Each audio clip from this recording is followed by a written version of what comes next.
The 2024 election is less than 10 days away, and polling averages indicate the outcome is anyone's guess, with Vice President Kamala Harris and former President Donald Trump polling well within the margin of error in most swing states. As the finish line approaches and the race is set to smash previous spending records with $15.9 billion projected to be spent by Open Secrets, as each camp wrestles for control in the final stretch of what has been an unorthodox election.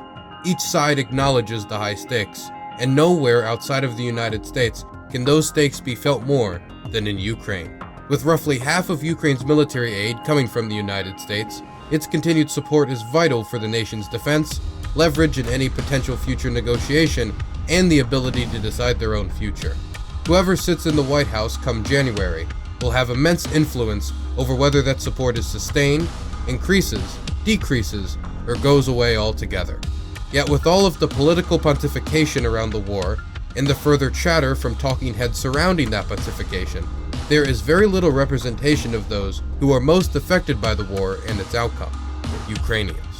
This is even though the different presidential tickets couldn't have more starkly different positions and rhetoric around the invasion and continued security assistance. And with recent revelations from Bob Woodward's new book War, highlighting Biden's thoughts on Obama's handling of the invasion of Crimea and Trump's private dealings with Putin, there is no better time to reflect on a more local perspective.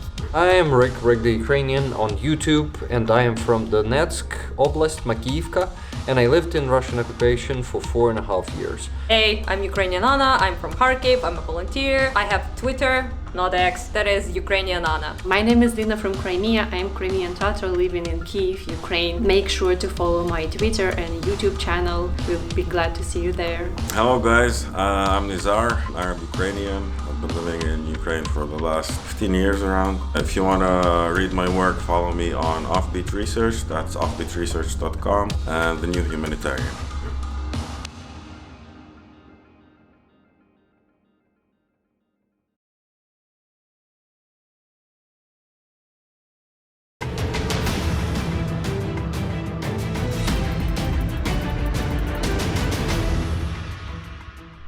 A new book by journalist Bob Woodward, titled War, alleges President Biden had candid frustrations regarding his former boss, former President Barack Obama, even partially blaming Obama for the war in Ukraine, according to excerpts from Woodward's book prior to its release next week.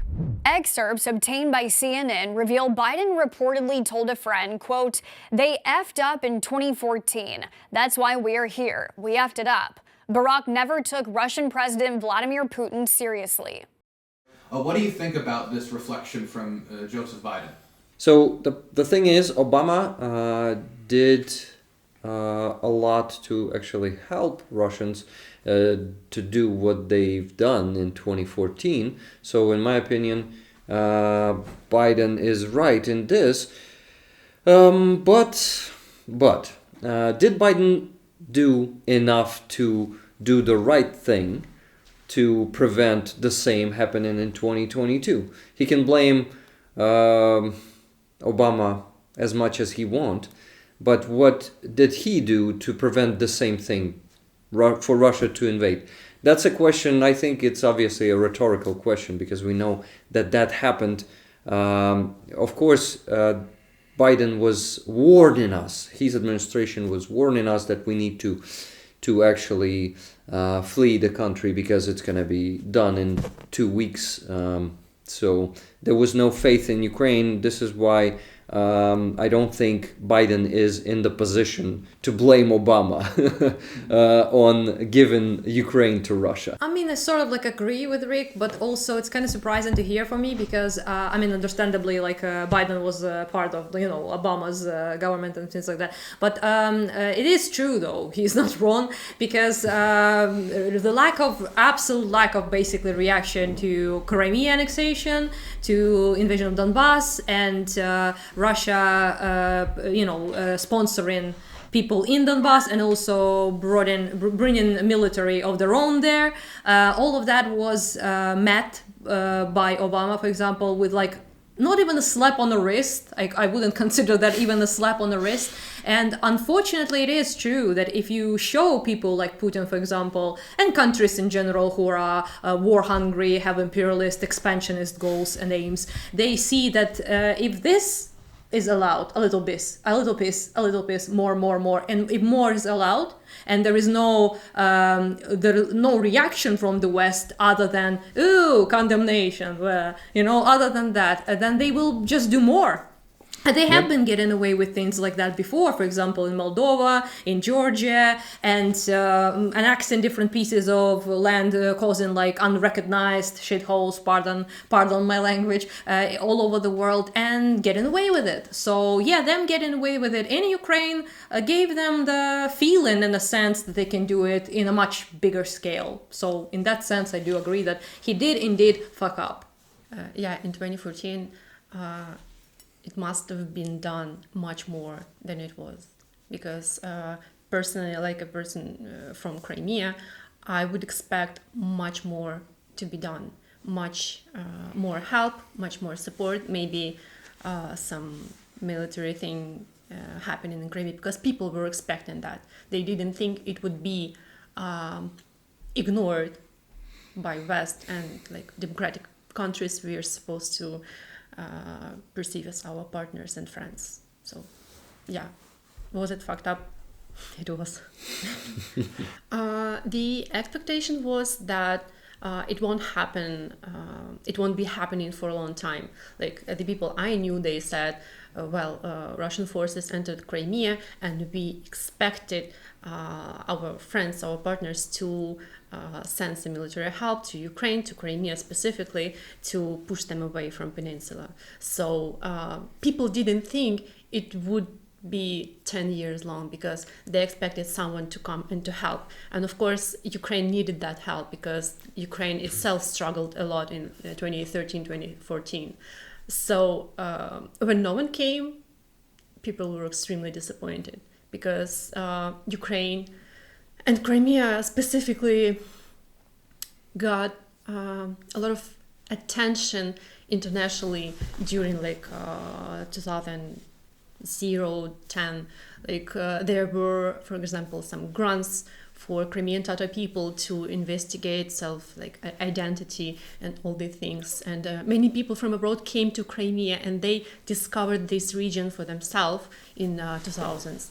And that's why we thought that people know about us, and people perceive us as their friends, and they would support us and protect us, because Ukraine had Budapest Memorandum and all that thing. So people felt abandoned, I'd say.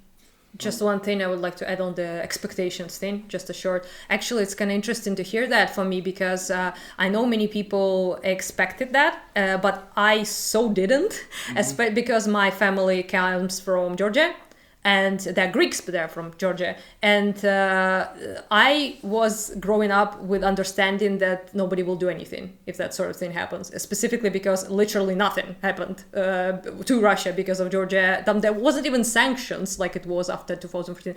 So yeah, and I didn't really expect anything then, and I honestly didn't even expect anything in 22. So yeah, so expectations were, because I already had that pill, I guess, swallowed, you could say. I can actually add to that too. I had the same feeling, because I am from Donetsk Oblast, Makiyivka, and in 2014 I had an awful experience of the world not paying attention and not giving a fuck about Russia annexing my hometown and the towns around it. And then in 2022, when the full-scale invasion started, I thought it's going to be the same. I thought there's going to be no support, no military aid, no sanctions on Russia. Not like I think they work, but it's still important to implement them. And I actually was thinking that in 2022 it's going to be just the same as in 2014. It was awful feeling, understanding that here it is. They are taking my other home, and I cannot do anything about it. I just will run away again somewhere, and I will just like I did. I was not mature enough to do something with it, to fight, so I ran. But in 2022, my mind was changed. And thank you everyone who supported us militarily. That's the most important thing, I think, militarily, because you can fight bully only with force. But we all had that feeling. You see, guys, what goes with us Ukrainians? Nizar, can you relate to that feeling? Oh yeah, absolutely. What I would close off with, though, it made us stronger. If 2022 happened in 2014, who knows how? But because 2014 happened, because we saw that we only have ourselves to rely on, in 2022, I remember it even in the streets a few days before the war. You like look people in the eyes in the streets and like, no, we're ready. Whatever happens, we're ready for this. There was like a sense of like basically we gotta stand stalling, we gotta kind of do it basically maybe by ourselves. There was hope, obviously, that someone will do something, but there wasn't like a feeling, oh, someone will come and save us, because that feeling would have landed us in the bigger shit than we are now, I think, because we were like much stronger in the sense of we gotta stand up for ourselves and we cannot rely on other people, which is I mean, it's a bit sad in a way, but it also is good when you really need that defense. So I agree. It would be nice if someone could come and help, nice, but we didn't expect nice it is the word this for time. it. Yes, but you can't really, rely like that, because otherwise you will just wait until they come and sweep everything. Well, I agree with what's been said, but I would say when I hear someone saying, Biden blames Obama for this, in my head it's like the single reason, the single issue what caused this, which is not the case. The primary reason why this happened is Russian imperialist ambitions. It doesn't matter who's president of the United States, this would have happened regardless of Putin as well. Putin is not the reason, he's just a syndrome of this bigger thing. And I would agree with Anna that it would have probably started, it should have happened in 2008, not 2014. It didn't start in Ukraine, it started in Georgia, if we don't even look at Chechnya. But also in a broader sense, I would blame the George Bush's Jr. Expansions in the Middle East, because in a way they gave Russia, the legitimacy here. We get to do this. You're also a superpower. You should do your own, interventions and fight for democracy. You know what? Russians are always quoting that situation to excuse their own invasions. We have to do it, so... There's like it's kind of like I'm not blaming obviously United States, like I super agree with that. I think it's just so easy to for many people to say like America is the cause, this is the cause. No, Russia is the cause, primarily cause every time. But if we are like going about like smaller causes, like the consequential things, and I would agree like with what Nizar said, because it kind of gave this like sense of big guys being allowed to get away with things. Might is right. Might is right, and even in this time and age, like in this time and age when it's supposed to be like not a thing you do, quote unquote, but to also to be to make a point, despite like what America did there, they didn't really like annex things, which is something that Russia does, which is taking it a step like much further, because you actually take the land, you put your flag there, you make it Russia essentially, and you Russify, you deport people from there, you subjugate them, you make them basically have Russian passports, otherwise they won't get any like... you also put the territories into your constitution as territories of Russia. That's what they've done. So that's the difference, I would say, that is much, much more egregious, aggressive, and on-the-nose expansion than what, modern-day imperialism actually looks like. So that's the only thing I would like said. Otherwise, I do agree. I wanted to quickly just do an oversight of early 2022. You guys did not have much of an expectation around the room of Western support, it seems. What do you think about what Joe Biden did in 2022 when it came to the shifting of more support to Ukraine, the public warning of the world that there was an invasion coming? Is there credit that you give him? Was there failures that still stick out to you? Or how do you judge early support for Ukraine from the Biden administration? it's kind of hard to speak on this for some reason, because I remember myself being hyped because my expectations were so low that I was like hyped with anything, like one javelin, and I'm like, oh, the aid, you know. So I remember like feeling like this, and also I was like basically thinking my city would fall any minute now. So any like anything seems glorious, but it also is kind of like, I'm sad to say, but that if euphoria is kind of tainted, but everything else that followed by the lack of aid for like 6-7 months, by all the all of that is just kind of like, I remember the initial feeling. I remember feeling like hyped up and grateful, and also having this like hopefulness, maybe like a little bit idealistic or like childish feeling that people will come through for us this time.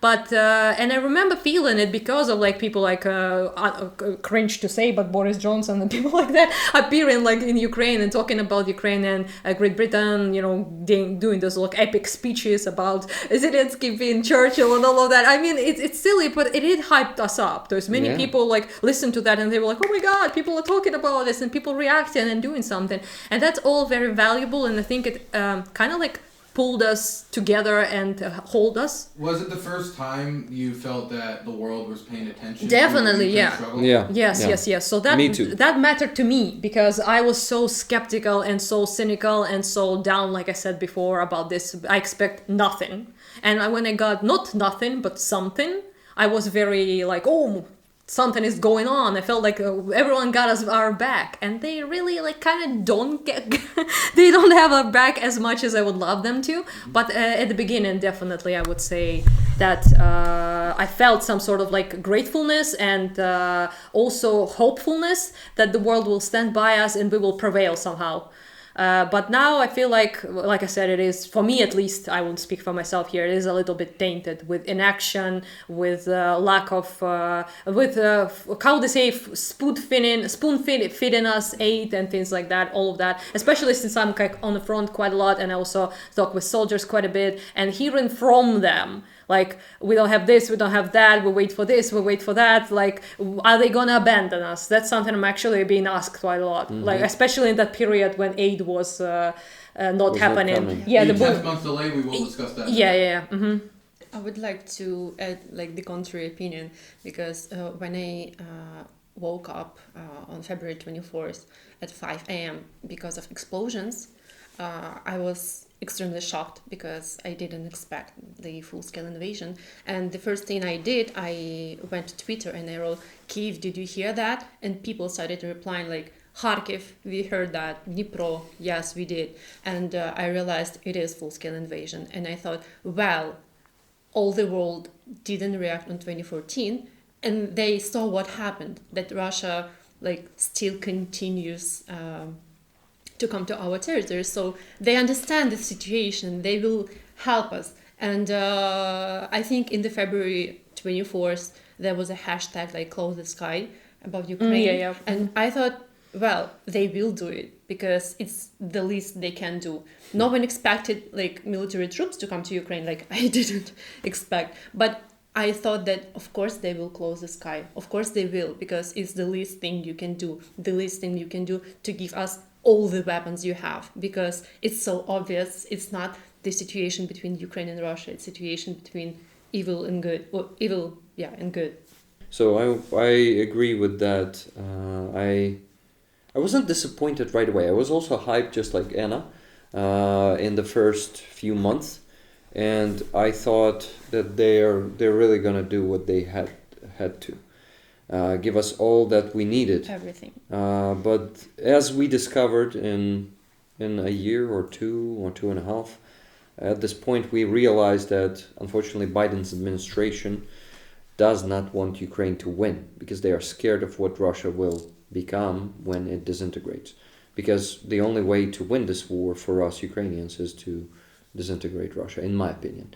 Because if Russia stays the empire it is, no matter the ruler is in Russia, because they don't have presidents, they have rulers, kings, tsars, call it whatever you want, it will come again. It will come to invade Ukraine again, to annex more territories, and that's unfortunately those politics of non-escalation is leading only to a bigger escalation. Because when you try to respond with flowers to a guy who is holding a gun to your face.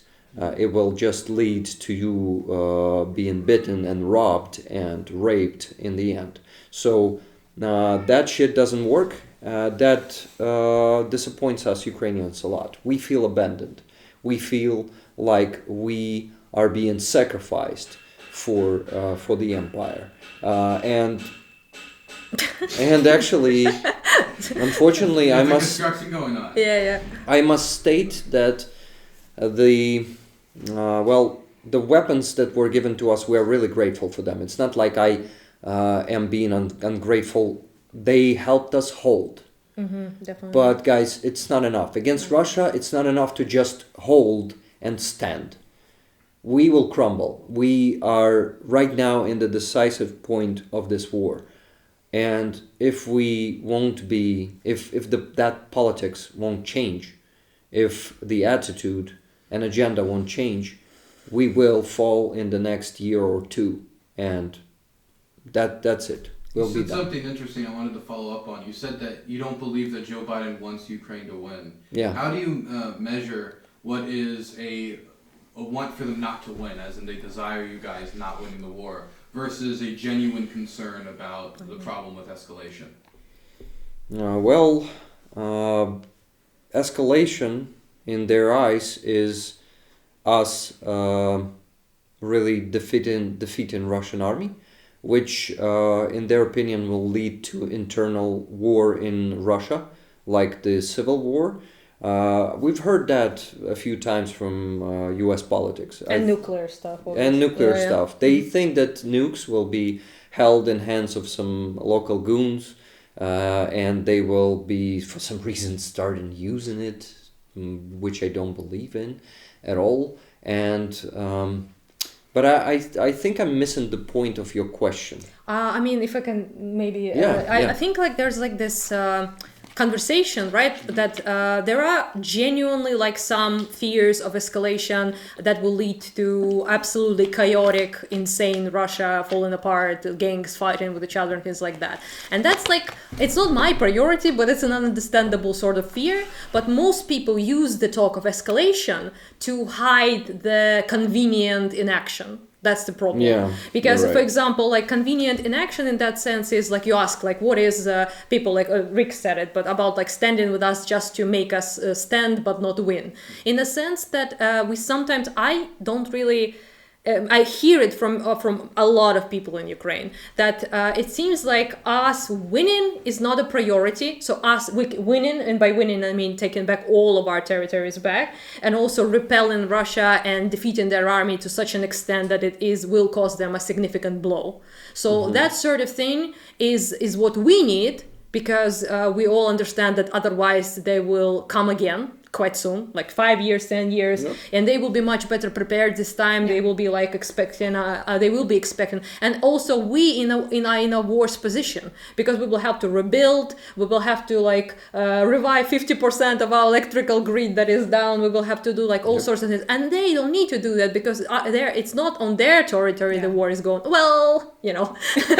little Kursk situation. Just a tiny piece. But overall, of course, and there also we are a little bit afraid that their allies are more effective than our allies, unfortunately. We can actually see it we can already. actually see it, because North Korea, Iran, China as well, they are assisting them in much quicker and better way. My city is bombed by North Korean missiles, by Iranian Shahed drones, and all over the Ukraine as well. So that's something.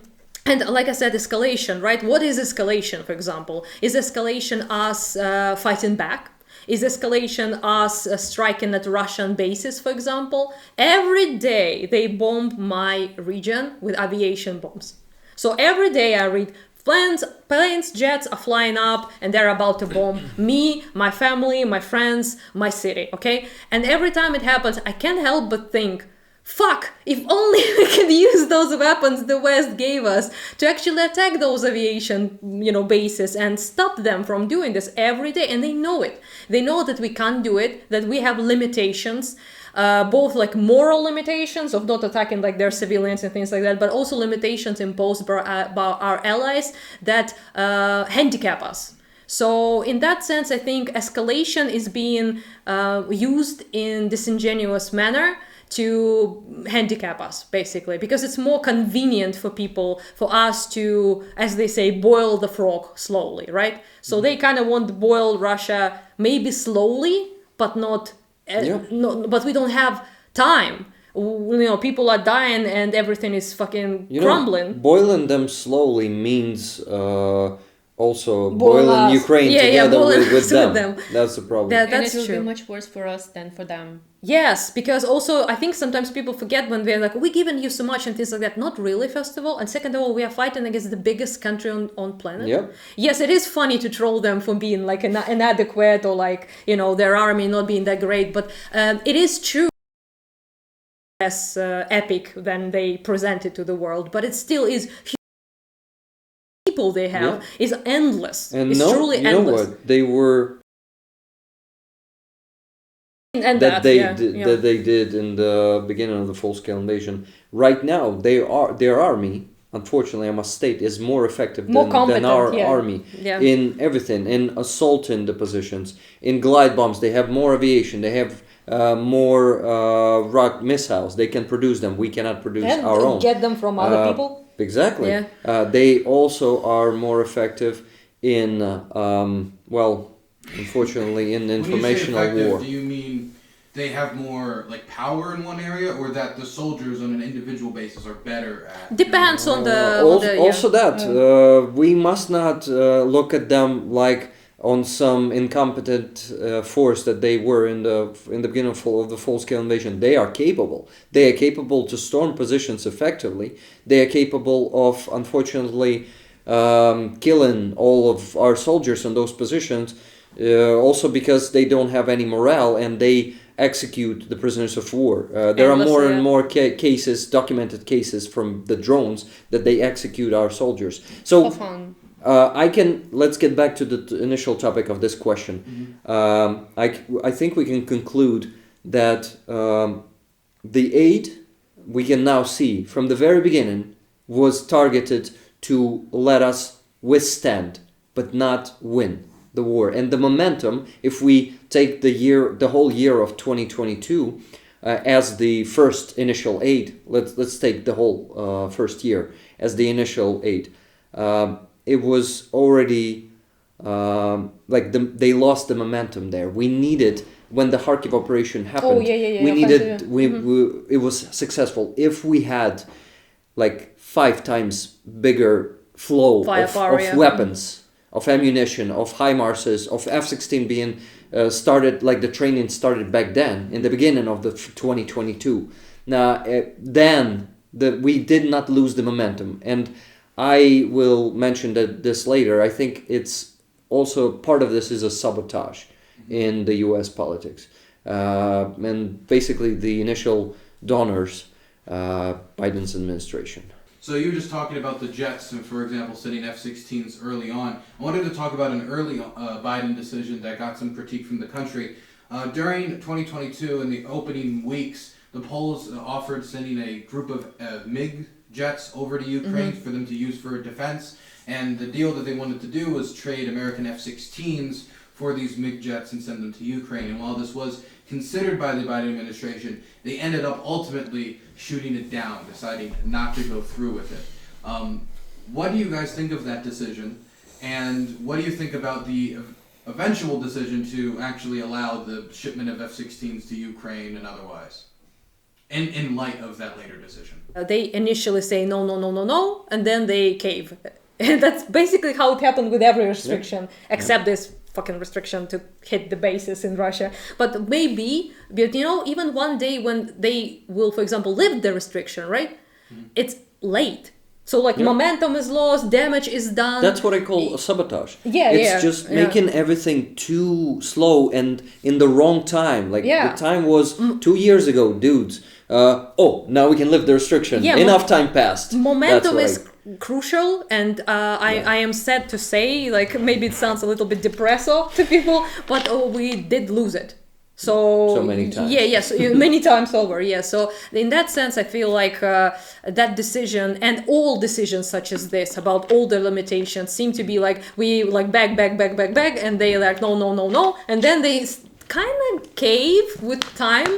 But that time is everything. So it is a time to maybe ponder and consider for people in the West, But for us, it's time our best people die. That's something we need to know, and that our industry dies. That our it's also like something I didn't want to bring up because it's too depressing. But I will say this because one of them we lost people with experience, one of the best people, military people we had, and unfortunately, Russia at the initial invasion, right? They didn't lose that great quality personnel. Because they mostly throw some, people who weren't even qualified that much. We, on the other hand, have lost a lot of very qualified people. And we keep losing them. And we keep losing them, and that's felt on the fronts, definitely. Yeah. So I say that's not only it's a wrong decision, but it also is quite cruel, in my opinion. Yeah. Well, I think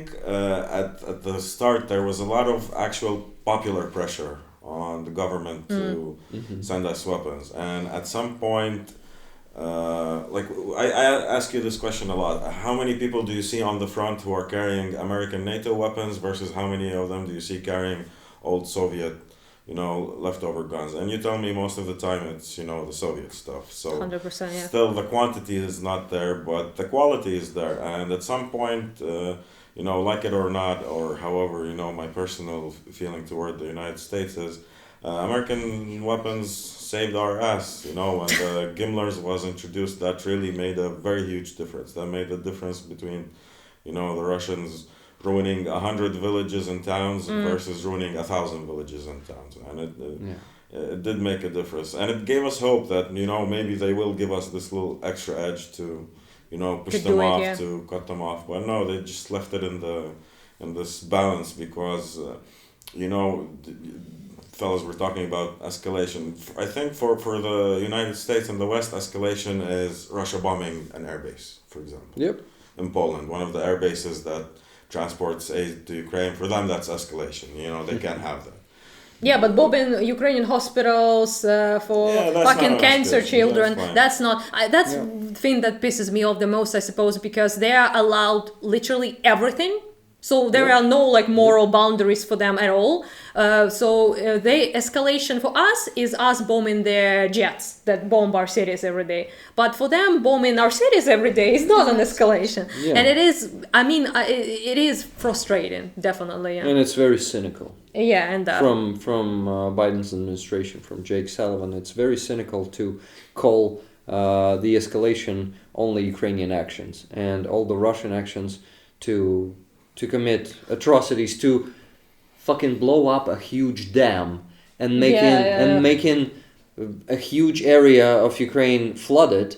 Dylan was present at that flooding, and they just are silent about that. This is so fucking cynical. This is the most cynical group of politicians I think I've ever seen, letting this happen and calling.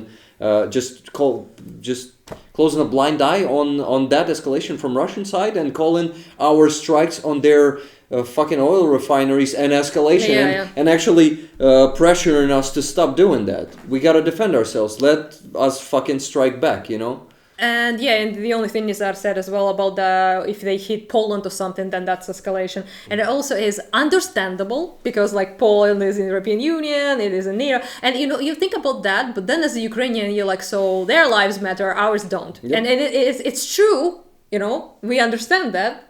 But it's a hard truth, okay? So that for the world it is like that. And it's not only about Ukrainians, by the way. Some lives matter more than others, apparently. And it's true, and that's just a fact you have to sort of accept in the world. But it is a hard pill, I suppose. Okay. As a conclusion, may I add that it really makes me sad, and it's frustrating to understand that we kind of have to deserve the aid. Did Ukrainians suffer enough for us to give them additional, planes? What the fuck, guys? I think we've also come to an extent where how much we suffer doesn't matter. Because after after they've stroked that children's hospital, nothing happened. Yeah. No extra systems. 5 systems were promised, but none of those systems from US Patriot systems. One we have, I think. Yeah. It's from US. Romania. No, one from the US. I think we do. No? But not No? one. It was before the promised 5 systems. Oh yeah. It was another one. And also, like Lena said as well, because if they're like, explode the dam and cause the necocide, half the Patriot for you. It does feel like that a little bit, like Yeah, I think we've come to that point where it's already doesn't matter how much we suffer. They can strike us with nuke. And I unfortunately think it's not going to be enough for US to lift restrictions to strike their bases. I also was afraid to. Sorry, yeah. What has to happen for our partners to realize that we need much more help? Like, should 10 million people die? I think they realize it. It's just what has to happen. Yeah. It doesn't matter anymore. They made up their minds. They just want to make peace with Russia, well, no matter the cost. They need peace. They are tired of war. Yeah, that is happening. I also kind of want to acknowledge the change of vibe because a couple of years ago, Ukrainians were like, "Hell yeah, America, USA." It's true. Most people were like that. but now it's like I am ashamed to say that I am that stupid positive person. But even I am like, damn, dude, like it's difficult to stay like positive and to also like be this like constant. People say Ukrainians are so ungrateful, blah blah blah, and you know what, fuck it, like I'm cool with that label at this point. I don't want to be like constantly smiling and grateful when I just don't feel like it anymore. So I think Russians together with our partners made us a really grim and not depressed but negative nation. Hard not to be when you explode every day, to be honest. Yeah. Negativity kind of piles up. But it's not just Russians who did that. Yeah, that's true. It's also our partners. I think it's because we were extremely, not all of us, but extremely positive at first when the aid arrived. Everyone was like hyped as hell, hopeful, and everyone was like, oh my god, first time in Ukrainian history actually someone gives a fuck, wow. Yeah. But this feeling of elevation, you kind of like were here and then you dropped like down. And I feel that affects soldiers, civilians, like everyone. Like sometime like in a year, maybe we will finally start producing our own long-range ballistic missile. And we will be able to hit Russians harder and deeper. I mean, harder, like deeper in their territory with some, not just with drones, but with also missiles. So I'm... Some actual escalation. Yeah. Finally, and we won't need any permission for that. Oh my god, not needing permission. We just need to become Israeli people in this No, please don't make us become I know you're from Lebanon. I know. I mean, not in the sense that in the occupy people, but in a sense in the sense to become independent in a way. Well, the thing is, US support Israel so much. Wouldn't be able to do what it does without US. Yeah, that's exactly. But at least Israel produces their own weapons. We're producing our own weapons as well. Yeah, but the money is different. The hope is on our own stuff. I think relying on especially US aid is going to get us nowhere. This is like a very personal thing, but I think it's impactful enough to share. So during that period of, as they call it, shell hunger or like bullet hunger, or like, we didn't have like any, even like artillery stuff was out. So I, as a volunteer, I go, I speak with soldiers quite a bit, and I speak with them about what they need, what they need to survive, and I try to provide that and things like that, but I cannot provide shells. I cannot provide like HIMARS or some shit like that. So I had a very close person to me who was at the front at the time, and I actually visited him, and he asked me this exact question. He said, there's nothing, we don't have like much, and we just need to know what to expect. Are they going to like fully abandon us?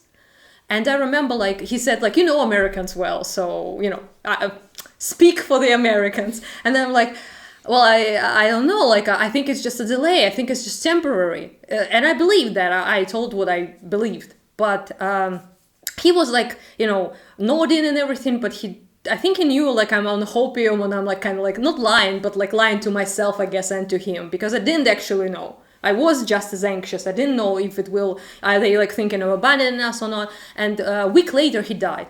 So he never saw that, you know. Yeah, that's, I think, my answer.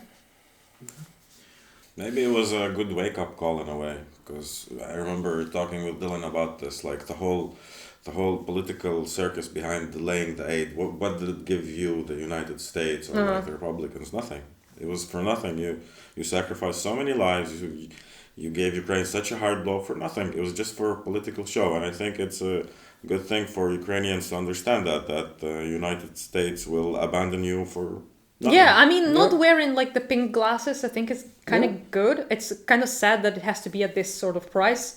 But yeah, I actually agree a lot with what you said, because I think it moved my glasses away, that's for sure. Like I was that like, yeah, USA person. You know? So you lost me, okay? Biden. We are ready to turn the page.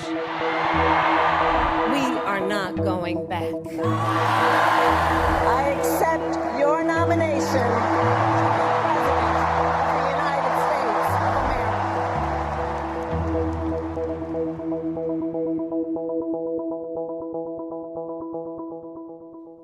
What does success look like in ending the war in Ukraine?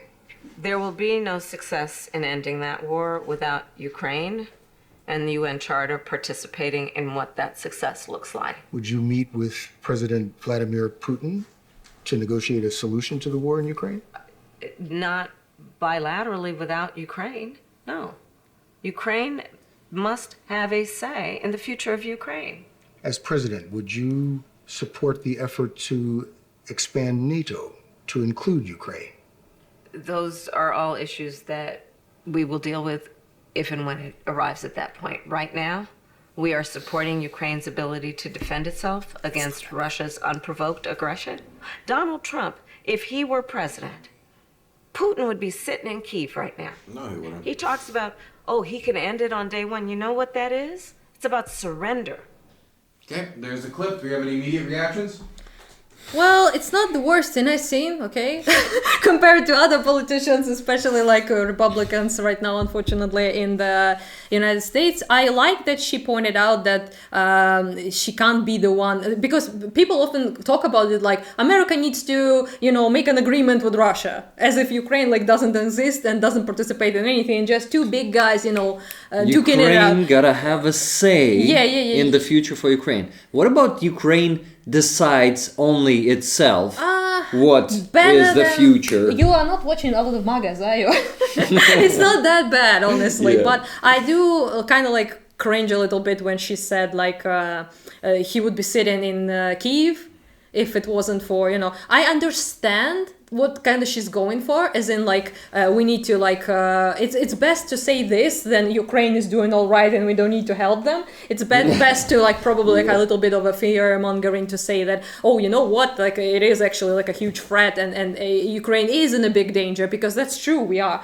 So I understand what she was going there for, but I don't know, like the language itself, it just makes it seem like Ukraine didn't do anything, and it's, you know, it's only Ukraine, it's only because you feel like it might discount Ukraine. Yes, discount Ukrainian, like it's condescending, but Exactly. at the same time I kind of like have to appreciate it compared to other people. Okay, my bar is low. I'm not sure if she meant like this image of Ukraine as helpless child, and America has to speak for it. Like, I hope she didn't mean it, because I really like her point of involving Ukraine into this conversation, because it is the point we are trying to pursue. Because I think Zelensky says in every meeting that all the decisions about Ukraine have to be done with Ukraine. It's like you have to involve She Ukraine. stole his point. Maybe they talked. That's why I like this point. I don't want our future to be decided by someone. Yeah, true. It has to be Ukraine. So I really hope that she didn't mean that America will decide and Ukraine just will be present in the room. I hope she meant deeper. Well, I was about to bring Afghanistan, but You make a good about point. being in a room and deciding. You know, for me, when I watch politicians and hear for them, I try to read like between the lines. What did she actually want to say? And for me, like this whole clip is just, it's gonna be more of the same. It's just a vanilla answer of fluff of, I don't want to answer, you know. When he asked her the NATO question, Oh yeah, she dodged like a pro. Yeah, what do you guys think of the essentially non-answer on the NATO question for? It is divisive. So most people think like they still are on this stupid train of Russia feels threatened by NATO, you know, never mind the fact that they have border with Finland and, you know, all of that. But it is something that is very talking point in the United States and all over the world, that you don't want to, like, you know, provoke Russia as if, you know, this sort of thing is provocation. Many blame United States and NATO till this day for provoking Putin, for just wanting to defend himself. So I understand why this is like I don't know, it's like a question that is spicy, let's say, in a political climate. So why she dodged it, and she was like, well, we will get to this when we get to this. It is a basically. safe answer. Yeah, it is a safe answer, yeah. To not provoke anyone. My opinion is not wanting Ukraine join NATO, not wanting to accept Ukrainian membership in NATO is a weak position. It's a position of being under Russia. Russia is right now dictating US what to do with Ukraine. US does not have their own opinion on that. They do not want to provoke Russia in any way.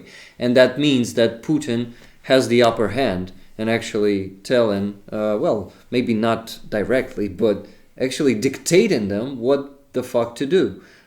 So that's a big issue. That is an issue that is going with us and with US since we were becoming independent in 1991.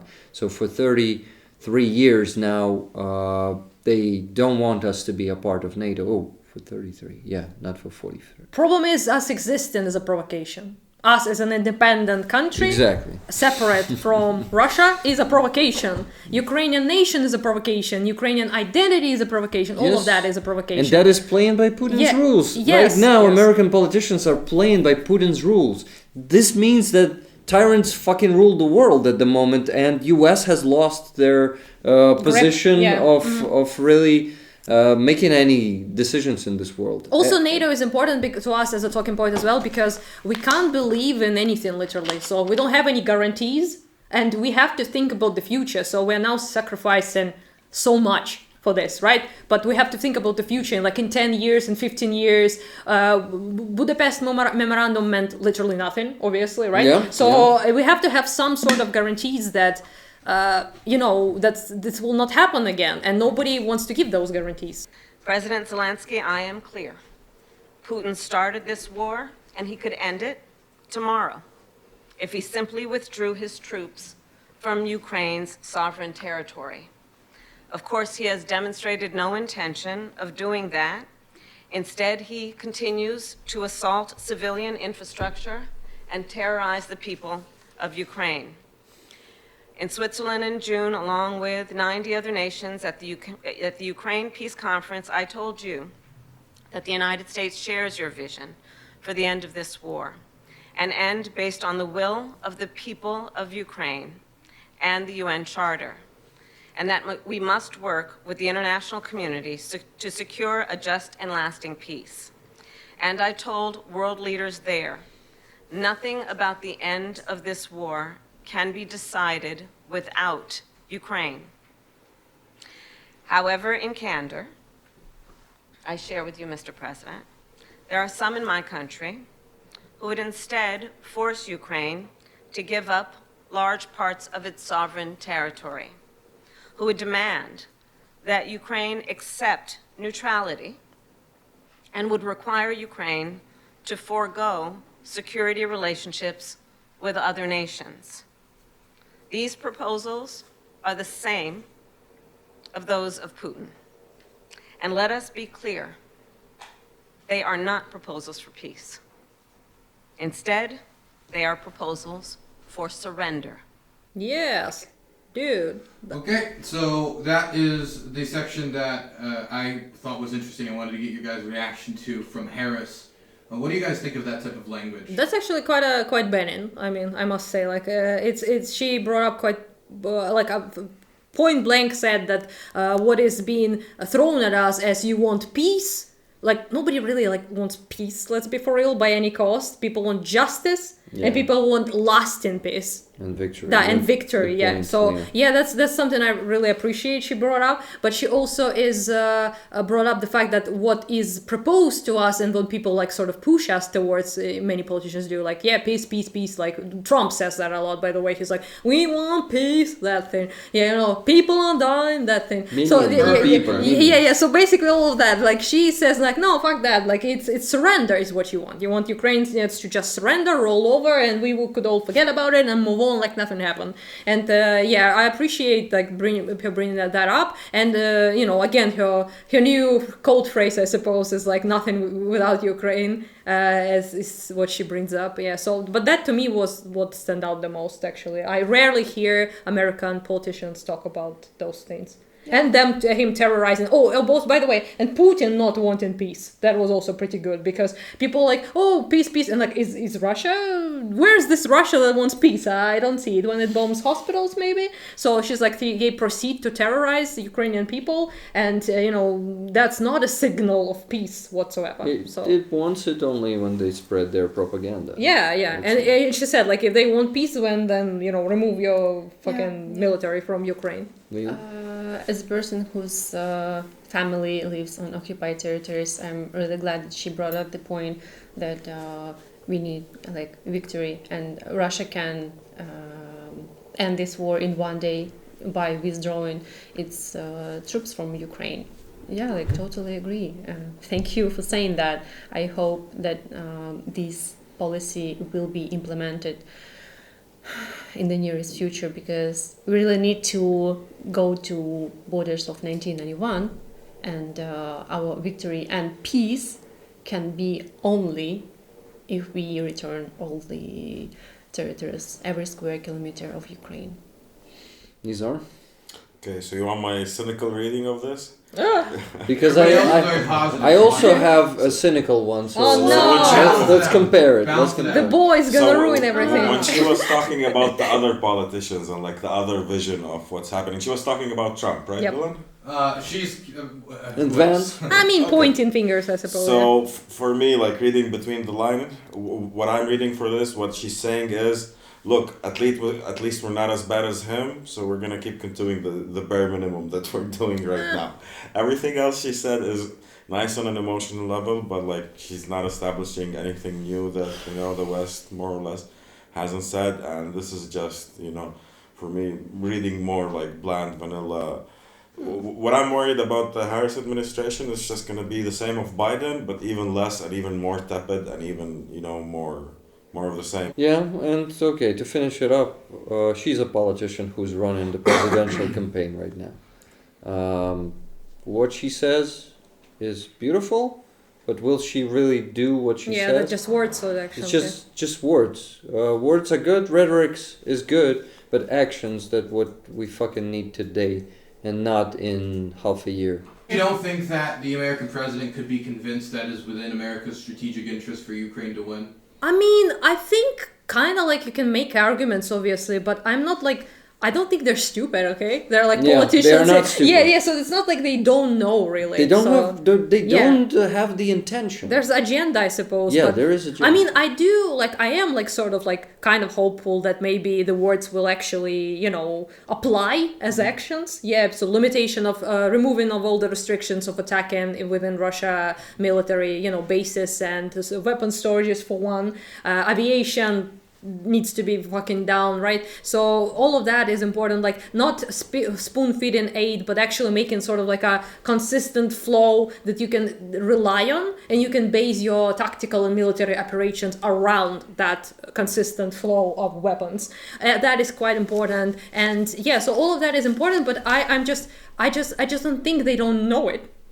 Yep. I think they know it perfectly well. It's just the point of the political will. Is it there or is it not there? And it seems like it's not there, unfortunately. Yep. Maybe something will change. I do prefer, obviously, a Harris over a Trump, but it's not like...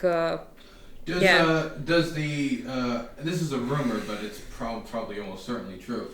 Does the rumor that Harris is gonna not keep Jake Sullivan and Anthony Blinken and Lloyd Austin, and that they're gonna wipe them all and replace them with someone else? new appointees, does that give any hope? Does that give any concern? Does that maybe many people blame like Sullivan, I feel like, a lot for for the lack of the efficiency, for the infamous de-escalation policy and things like that. But although I do understand why, I also am of the opinion that even though there is some like impact that he has, obviously, it still doesn't override the president, okay? Yeah. So that's also something to keep in mind. Like, it's easy to point fingers, like, and blame people. And you should, for example, like, the stop and innovate for such a long time, which was primarily because of the Republicans and, in the Senate and everything like that. You should point that out. But to me, it fully depends on, like, the highest position of power in some sense as well. I think, indeed, it's not just Sullivan or him and Kirby and who else do we have there? Austin, right? Lloyd Austin. And Biden. It's not just them. It seems like the agenda of the Democratic Party, the establishment, man. Yeah, and also, Republican Party is not going to be better because they want to isolate at all. It seems like these days. Republican Party is more like an isolationist party than like they were eagles before. Which is weird, by the way, Republicans being isolationist. Democrats are not also eagles these days. Hawks, you mean, like more Hawks, sorry. When Dylan asked, like, isn't it possible for American, like, president to make Ukraine, like, top one priority? And you said, well, they're not stupid. It really hurt me because, well... I really hope that it would be a priority. Maybe I'm giving too hopeful answer, you are too hopeful. And I'm an optimist. But actually, I wouldn't say that making Ukraine a priority is a sign that you're stupid or you understand nothing. Like, of course, they do understand and they would not implement this policy. But still, I hope that they will do some kind of movement into that direction, because if you do not believe, what's the point? I mean, to explain my point, it is stupid, sorry to say, because they're politicians. Their goal is election, to be re-elected. Mm-hmm. But if, for example, the American public, if we speak about it, right, they're not like all in, Ukraine number one, Yeah. Make America great again, America first, whatever the heck, right? So it's not only just Republicans. Many people just simply don't care. That's kind of like a truth you need to expect, and you can't expect people to place your country like as their number one priority in general. And that's understandable. But also like just I don't want to like be like this anti-establishment guy like Nizar over here, but at the same time it's not wrong, because for them it's like they are the establishment, so for them they want to keep being the establishment, so they really want that, and it's democracy as well. For now, at least in the United States, and they are and they have to think about that aspect. So about people actually voting for them. So, for example, if more people in the country are kind of like isolationists a little bit, right? And they'll be like, yes, intervention, we will help Ukraine and make it our number one. They're not going to be elected. Yep. So that's also they gotta follow the narrative, right? I see this point, and I can understand Rick's point of America doesn't want Russia to lose. Mm-hmm. But on the contrary, I think it would be cool of the next U.S. president to finish this war. Cool, Because even people abroad are saying that, oh my God, we are so tired of this war. Even though they don't want Russia to lose. I'm sorry to interrupt you, but when you hear a foreigner, because I hear this from people who have not been to Ukraine before, when you hear a foreigner who's never been here say, I'm so tired of the war, you guys need to end it, or somebody needs to end it, or something along those lines. What reaction does that elicit? When I speak, I am in trouble. I don't want to even comment on how shoot to the sound. As someone who from this couch lives in Kharkiv, so I must say though, someone who hasn't slept in like basically, I don't know, like years at this point, to have a normal sleep because of the constant bombing, air raids, and threats to be blown up in your own bed. I just sometimes it's a bit too much, to be honest with you, to read people in the, I don't know, like in the West or in the United States or something saying, I'm so tired of this. Like, it's on my feed, it's like makes me annoyed, and like it's kind of like, it ruins my vibe, okay? So scrolling and seeing some Ukrainians complain or like, I don't know, scream under rubble, it kind of ruins my vibe, and I just want it to end so it doesn't sour my day. To me, I understand why, because at the end of the day, people are, you know, kind of selfish beings, and most of us care about ourselves first and foremost, and caring about people on the other side of the ocean of the on another continent is a bit of a stretch when it comes to empathy for many people, and I understand that, but at the same time, as a Ukrainian, reading that is incredibly infuriating. That I will say. Yeah, you know, guys, when I listen to Anna casually talking about how she is not sleeping because the bombs are falling in her neighborhood and Shahid drones are flying over her head, I want to hug her because she goes through so much. Do it.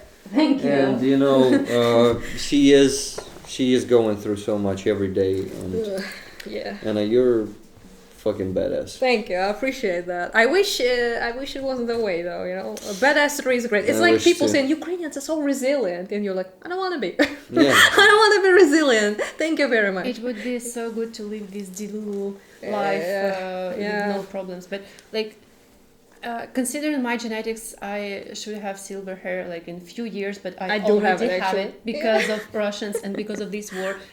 Aren't I tired of this war? Of course, like I'm stressed as fuck.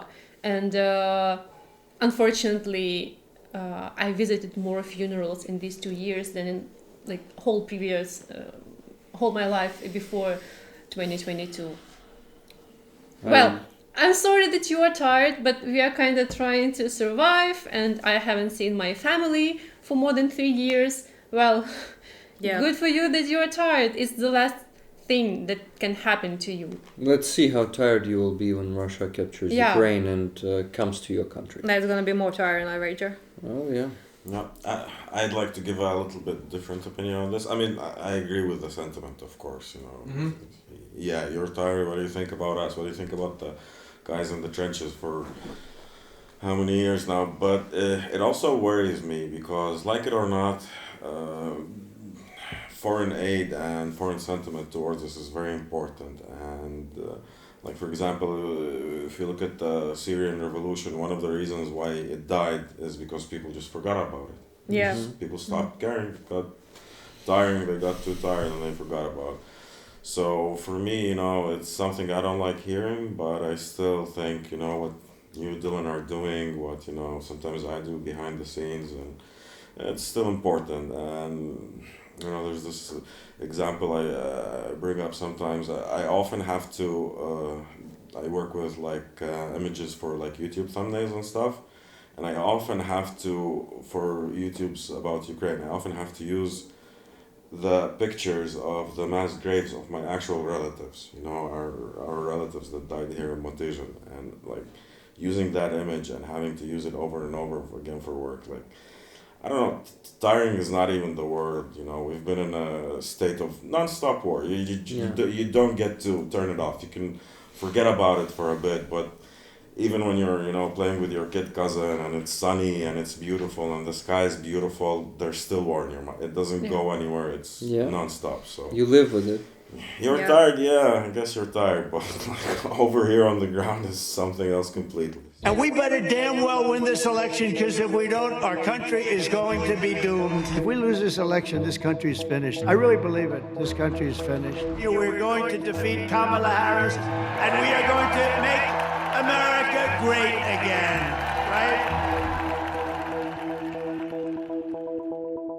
So we're gonna watch they're eating the cats, they're eating the dogs. Well, we're not gonna watch the thing about eating cats and dogs. I was so like you guys blown heard away about by that that here. shit. You guys heard about the cats and dogs? Yes, who did it? I didn't believe he said that. Like, what the fuck? Like, it's just so I'm like kind of like confused right now because America is supposed to be like, you know, this it's anti-racism, you know, and this bitch like on the public on like, you know, on potentially a president of a country, a former president of the country is repeating like I'll say potentially he was president. Yeah, I was like I said, former president and potentially another one term. He's like you know, repeating a completely like baseless falsehood about a group of people, and you know, I think group Haitians being like cat-eating, dog-eating barbarians. I can't believe it's just so insane, dude. Sorry, I just cannot help but make this face.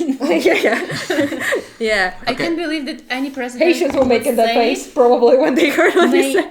Win the election. Like, how a person saying that could be even nominated for election? Like, yeah. Can you hear you know, him talking? You would be surprised. The rest of the world. Well, I guess you can't speak for the whole world here. But were Ukrainians surprised by Trump becoming the Republican nominee again? I mean, sort of not, because I just saw how popular he is, so, you know, it was kind of like expected. But at the same time, it is kind of like weird because, I mean, I don't know like about everyone else here, but as a like Ukrainian who is striving to be like part of the European Union, maybe like going towards the Western side of the things, like being political allies with the West and stuff, I kind of like expect more.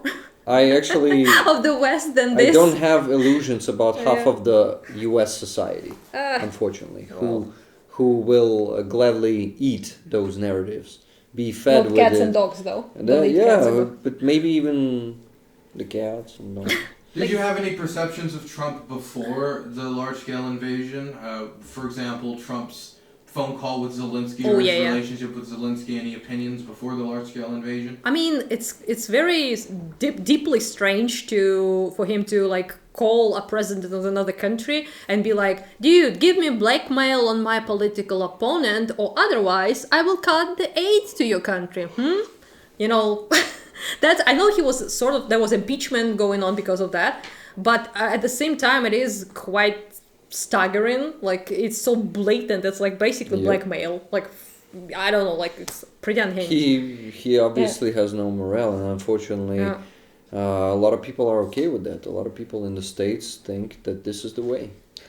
Before full-scale invasion, I had like this impression of him as a person you don't want to deal with. Like, he doesn't look like you can trust him. He doesn't look like... Sorry, you're very correct, but it's but it's just like you looking at him right now. Gladly have a teapot and have a nice conversation with him. Like, I would definitely not want to do it, and you wouldn't go get a drink with him? Absolutely not. Like, I feel he would touch my knees on the table. Just your knees? Grab him by the pussy! Yeah, he's a famous pussy grabber, you know? Knees is for, well, you know, as I said, less a man. Kind of optimistic I mean, person. he will start with that. Okay? Start with the knee. Probably. Yeah, so, no, ew, no. Sorry, no, I mean, that's what you can imagine. We're not talking about you'll letting him do that, right? And don't leave the orange print. I called you Trump. Nick, I know that you were, I guess you could call him I call you a Trump world connoisseur. Oh, I'm full disclosure. I'm a big Trump fan. Oh my God, for real? Yeah, like before Donald Trump, there was no more comedy on TV. Nothing made you laugh. In that sense. But after Trump, like it was surreal. Like if someone pitched you the Trump presidency as a TV show, you know, like Veep or something like that, like no, this is too absurd. You know, you can't have a donkey. Oh, you remember that president. about who was that person who was killed? He died like a dog. That.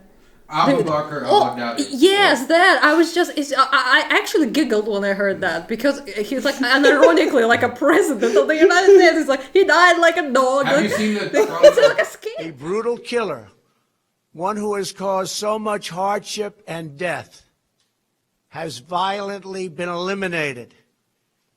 He will never again harm another innocent man, woman, or child. He died like a dog. He died like a coward. The world is now a much safer place. God bless America. Thank you. I would also add that Trump doesn't look like a person who thinks clearly. Like, so he looks a bit of so an air word, yeah? Like retarded? I would say too old to make such an important. That's an ageism. I'm sorry. No, I mean, his face looks like he is not able to. His face looks like he likes bronzer. And it's not maybe about age. It's about like mental state. Yeah. So we get it. Yeah. Yep. I'm ready to cringe. Yeah. I want to ask you a very simple question tonight. Do you want Ukraine to win this war? I want the war to stop. I want to save lives that are being uselessly, people being killed by the millions. It's the millions. It's so much worse than the numbers that you're getting, which are fake numbers. Look, we're in for 250 billion or more because they don't ask Europe, which is a much bigger beneficiary to getting this thing done than we are. They're in for $150 billion less because Biden and you don't have the courage to ask Europe like I did with NATO. They paid billions and billions, hundreds of billions of dollars when I said, either you pay up or we're not going to protect you anymore. So that's maybe one of the reasons they don't like me as much as they like weak people. But you take a look at what's happening. We're in for 250 to 275 billion. They're into 100 to 150. They should be forced to equalize. With that being said, I want to get the war settled. I know Zelensky very well, and I know Putin very well. I have a good relationship, and they respect your president, okay? They respect me. They don't respect Biden. How would you respect him? Why? For what reason? He hasn't even made a phone call in 2 years to Putin, hasn't spoken to anybody. They don't even try and get it. That is a war that's dying to be settled. I will get it settled before I even become president. Do you believe it's in the U.S. best interest for Ukraine to win this war, yes or no? I think it's the U.S. best interest to get this war finished and just get it done. All right. Negotiate a deal, because we have to stop all of these human lives from being destroyed. So this is what I meant, guys. Yeah. So the difference between this, you may say it's just words, but the difference, he never mentions Ukraine like as an entity at all. He just, we need to settle a deal to stop the whatever like lives being lost. He just straight up wants the surrender basically, and he is pointing it out when he speaks multiple times. He's like, if I was there, like I would, he doesn't say how. Like, how would he stop it exactly? But we can assume, I suppose, because he uses this point and talking point of if the war stops, like immediate active war stops, then lives will stop being lost, which is completely stupid because occupation continues, mass graves continue, the violation of human rights, complete isolation of everyone who is in occupation continues, and it doesn't stop it stops the active war for a bit until Russia decides to move forward again in the 5, 6, 7 years, however long it takes.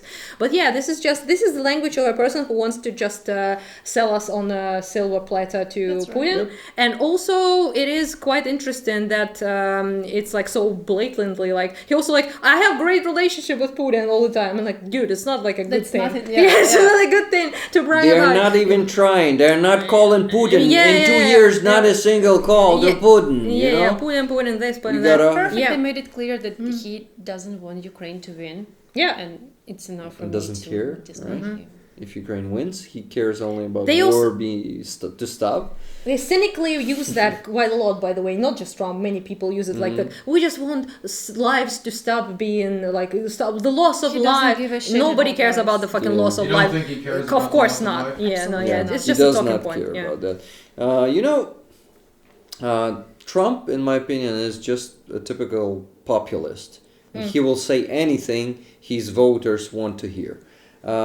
He is opposing the Democratic Party, which wants to support Ukraine. So for him, it is very convenient to say anything that is opposing the agenda of the opposite party. So that dude is making up things like those. Oh, by the way, about making up things. He was like, what about Europe 275 billion and European Union actually surpassed America in the aid. Which he makes it seem like he's like 100 billion, 30 billion, 100 billion, bajillion dollars. So like, he just says it like he's making up numbers. Yeah. Like, and to what exactly he was talking about with those 275? I don't know.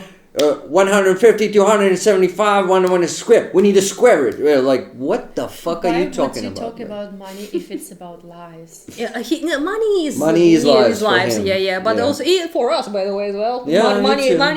is. But it's just that he just two things. He just wants to count his political opponent weak. And Putin respects me, and they don't respect them. Weak people. Weak people. So all of that, that's one thing. And he also wants to, I will make them pay, not us. Because his electorate is like, we don't want to waste money. We don't want to spend our hard-earned American taxes on other people. And that's why he brings it up. Because he was like, Europe needs to pay. And in some sense, yes, Europe needs to pay because, Russia is more danger to Europe than it is to the United States. Yeah. But he also is completely doesn't mention the fact that European Union actually surpassed the aid and upped their game quite a bit. But of course, Estonia, as based as they are, cannot give us as much. They give it a lot of their GDP, but quite a bit more than anyone, mostly more. But it's just they can't. They Denmark, just don't have small those countries. Billions. They can't do what America can do. And of course, they always bring it in currency, in money, but not in the fact that they actually give us old equipment, old tanks, old things like that, and it's not it's actual money straight from someone's pocket, basically. Yeah, and I still hear from some journalists the best equipment. What the fuck are you talking about? And one more thing to say about Trump. You said that he says some stupid things. He's not stupid. He's just cynical.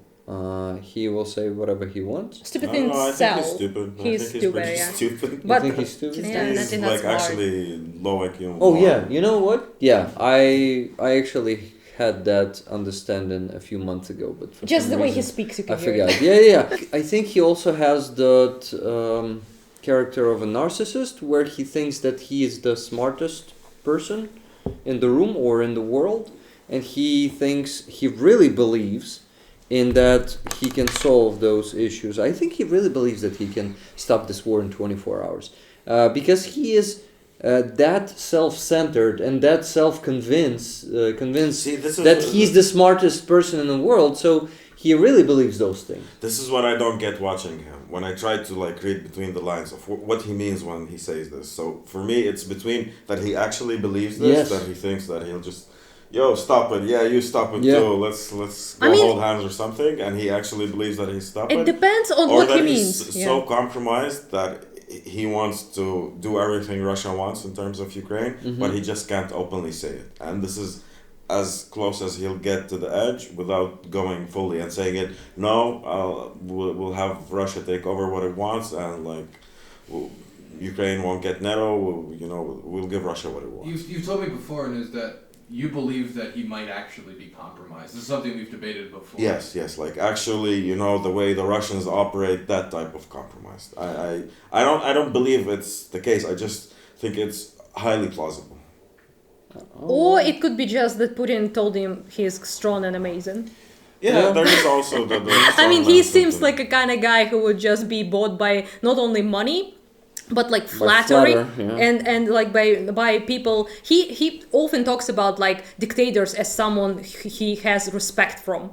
So Xi or Putin or things like that, and sometimes it feels like he's genuine about that actually, because that's the strongman people he kind of aspires to. Yeah. So he's talking about the weak people. Yeah. So I think that it's hard to tell with him whether he, like Nizar said, whether he actually is just doing Russian, agenda and assisting Russia in their bidding, or is he just genuinely thinks that he will bring peace because he will go to Putin and be like, dude, I don't even know with Trump. And one more thing is actually believing that you're a smartest man makes you a stupid person. So yes, I'm convinced. Yeah. What terrifies me is that he has some kind of deal with the Russians, and this is just a part of him, bringing it to fruition. In this clip, he said that millions upon millions of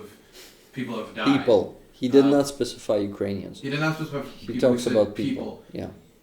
Is that estimate within anything that is something that you guys have seen, or No. or millions upon millions of people? That's an over-exaggeration to make a narrative, to make it seem like there's a saving yeah. the planet. He also says like Yeah, if you notice, he exactly. says they don't give you the real numbers. So Fake numbers, yeah, that's like yeah. appeal to they, who like yeah, media yeah. or like someone like shadow Biden. figures, Well, Biden. it's obvious he's talking to his people and telling them that a lot of more Ukrainians died than the media is. Yeah. If I were president, and I say this, I will end that war in one day. It'll take 24 hours. I know Zelensky well. I know Putin well. I would get that ended in a period of 24. You can break that deal. 100%. It would be easy. That deal would be easy. A lot of it has to do with the money. A lot of it has to do with the military, that we're giving. But I would get that deal done within 24 hours. That war has to be stopped. That war is a disaster. Final thought. Okay, that's it. I He was want- interviewed by moderate journalist Nigel Farage there. Oh yeah, I'm Nigel afraid Farage. Not him pro-Russian to at all. finish the war in 24 hours because I know what's the price of ending the war in his opinion, and it's not good for any Ukrainian. What's that price? Oh, he said it just given here. all the territories Russia wants, aka half of Ukraine or all the Ukraine, at least occupied territories on this moment. Like, no way, guy. No. We don't need to assume. Actually, he said it like the war is about the fact that we give military. He said so. As we stop aid, we will threaten, basically threaten them to stop. That we will not get them anything. They will surrender, and there will be peace. Yeah, that's also my reading of it. Yeah, He yeah, it's talks basically- about the military. He's just saying, United States will stop sending aid and the war will end because Ukraine will give up and sign armistice with Russia, and that's it. War over. Boom. Trump won. It's really easy to read between the lines when he speaks, right? I mean, he actually like straight up brought it up, so it's kind of Yep. like right I don't there. want him to end this war by making us. I want to disappoint Trump here because, Mr. President, you won't be able to make us give up our territories just by not giving us weapons. We will continue to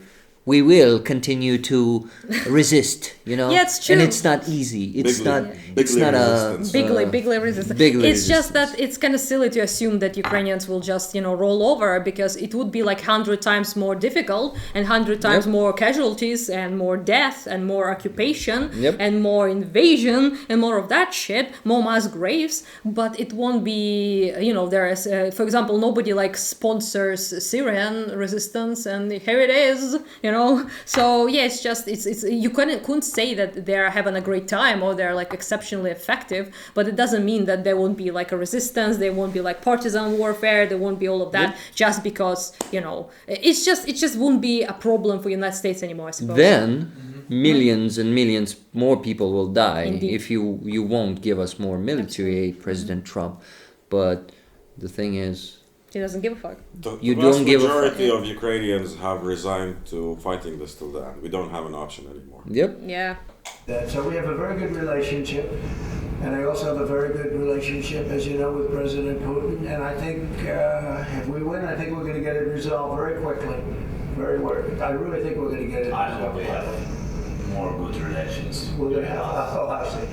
Yeah, but it takes two to tango, and we will, we're going to have a good meeting today. So what was said there is Trump says that he and Zelensky has a good relationship and he and Putin has a good relationship.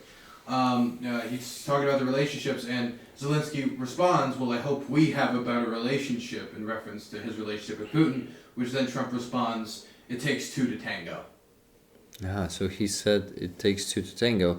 I heard it like, oh, okay, or something like that. Yeah, basically he said like I of course I see or something. Oh, of course. I see. Yeah, He said, I see. He took Yes. stakes to two to tango. So basically he just is saying like you do me good, I do you good. Otherwise, And also it can mean, by the way, that Putin and you like need to have like a some sort of, it can mean all sorts of things. But it's quite a strange remark to say the He least. is a cruel person with a rotten soul. Huh? Oh my God! He's a You cruel- diagnosed him. Cruel person with a rotten A soul. cruel person with a rotten soul. Okay. True, I guess. Rotting. Rotting soul. at the Okay. moment, It's not actively right. rotting. Yeah. Yeah.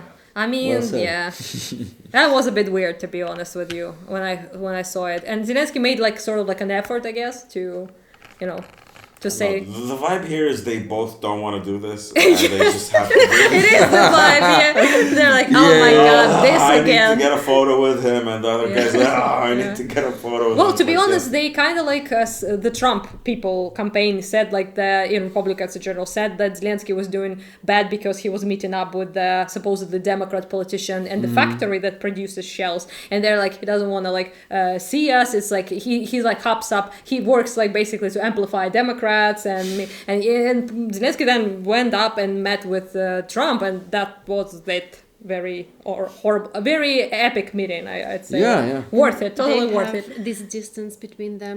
It's like mom trying to take a picture with you and a distant relative. Yeah, And you're yeah. like, Mom. Zelensky did made some faces So though. Zelensky did horribly here. Trump is not having fun. He should have Yeah. given him a lot more, fuel. He should have said what an awesome guy he is. Yeah. What big hands he has. This is a video from their meeting, the same meeting, just a little bit afterwards, where they continue to talk to the press and interact and answer questions. And Trump starts talking about the desire for peace on both sides of the war. Oh no, I remember To that. end, and he wants it to end as quickly as possible. He wants a fair transaction to take place. And Putin, I think, he said. right now I'm campaigning, so right now I don't have much to do with it other than we're doing very well in terms of the campaign, and I've been saying that I believe if I win, we're going to have a very fair and I think actually rather rapid deal. It should stop, and the president wants it to stop, and I'm sure President Putin wants it to stop, and that's a good combination. So we want to have a fair deal for everybody. What do you envision is fair? Well, it's too early to say that. I mean, I have. And that's that. That's Any reactions? that's like brilliant, honestly. Putin Like, doesn't want to end this war. I mean, he does want, but just taking Ukraine, Okay, then yeah, it will end. yeah. Yeah, it's just not a good point. Like Leah? genocide is about ending of war. Yeah. I'd say so. Yeah. Slaughtering the rest of Ukrainians is a bad way to end this war. I mean, it Mr. will be President. all of us. It will be like hundreds of thousands, hundreds of millions, perhaps. Like, Millions. the most active Millions, people yes. will be killed. For example, so-called elites will be Yeah, killed. yeah. Anyone who has to do with the military volunteer effort. I think around 2 to 3 million. Yeah, of yeah, us. yeah. And Russian propagandists, some of Yeah. them actually named that numbers. Yeah. They were openly saying in their news that, we just You need to also- kill 2 or 3 million of Ukrainians to end this because most rest of them will not It resist. should be more because all Ukrainian-speaking Ukrainians would be killed also. I don't think they will be killed, all of them, but usually Soviet Union and Russia does it kind of like this with everyone, to be honest. Like, you try to kill a certain amount of people, Yeah. see if it works, if it makes people conformist or not. If it doesn't work, kill more, Kill more, yeah. deport a lot of people. Deport a lot of people like they did Tatari, for example, and make export Russians there. So Russification, Yeah. right? So you do this, you deport people, you kill them off, you must imprison them, you elevate the terror so much. Camps. Yeah, that concentration camps that the rest of people will with time become conformist. Yeah, and That's also how a we great do it. way to get rid of some of the people is to send them to war. Yeah, to storm. So to be, the war should be maintained all the time. yeah. Putin will never stop the war because he needs to get rid of the people who don't comply. Forever Dylan, warrior. Contrary to Anna and Rick, I do not watch videos of USA politicians a lot, and watching videos with Trump really frustrate me. It's like, ew. I feel bad for right now because it's just it's not something you want to see, to be honest. Like, your life is marginally it makes better me when you feel don't see really this. anxious about our future if he has like. Yeah, that's why we're so If like. he wins, right? That's why I have like this stiffness in our takes backsides. power. Yeah, if he comes to power He in doesn't the have to win. yeah. Exactly. That's the big He may lose the election, but then he will do 10 times bigger scale Well, what he did in 2020. Yeah, Bro still refuses to even accept the fact that he lost the election. He still says that he didn't lose it. The election was a fraud. Yeah, it was stolen and all of that. So yeah, so it's pretty grim for United States, for the world, and for Ukraine in particular, because we're so dependent on. Unfortunately for us, I guess we're very dependent on in particular United States. So we talked about the Bob Woodward book earlier. This book also included information on the Trump administration, and there's 2 points that are interesting in reference to Ukraine and Russia. The first point has to do with the idea that Trump sent Putin COVID testing machines during the pandemic secretly for personal use, not for necessarily like. Wait, Trump sent Putin COVID testing machines during the pandemic. For personal use by him for testing on his health. What the fuck?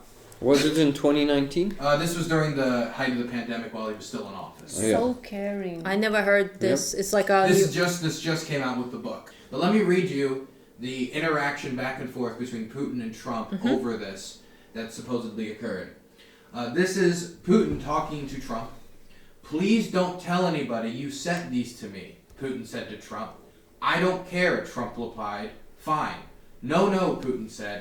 I don't want you to tell anybody because people will get mad at you, not me. They don't care about me." What is this conversation? Jesus.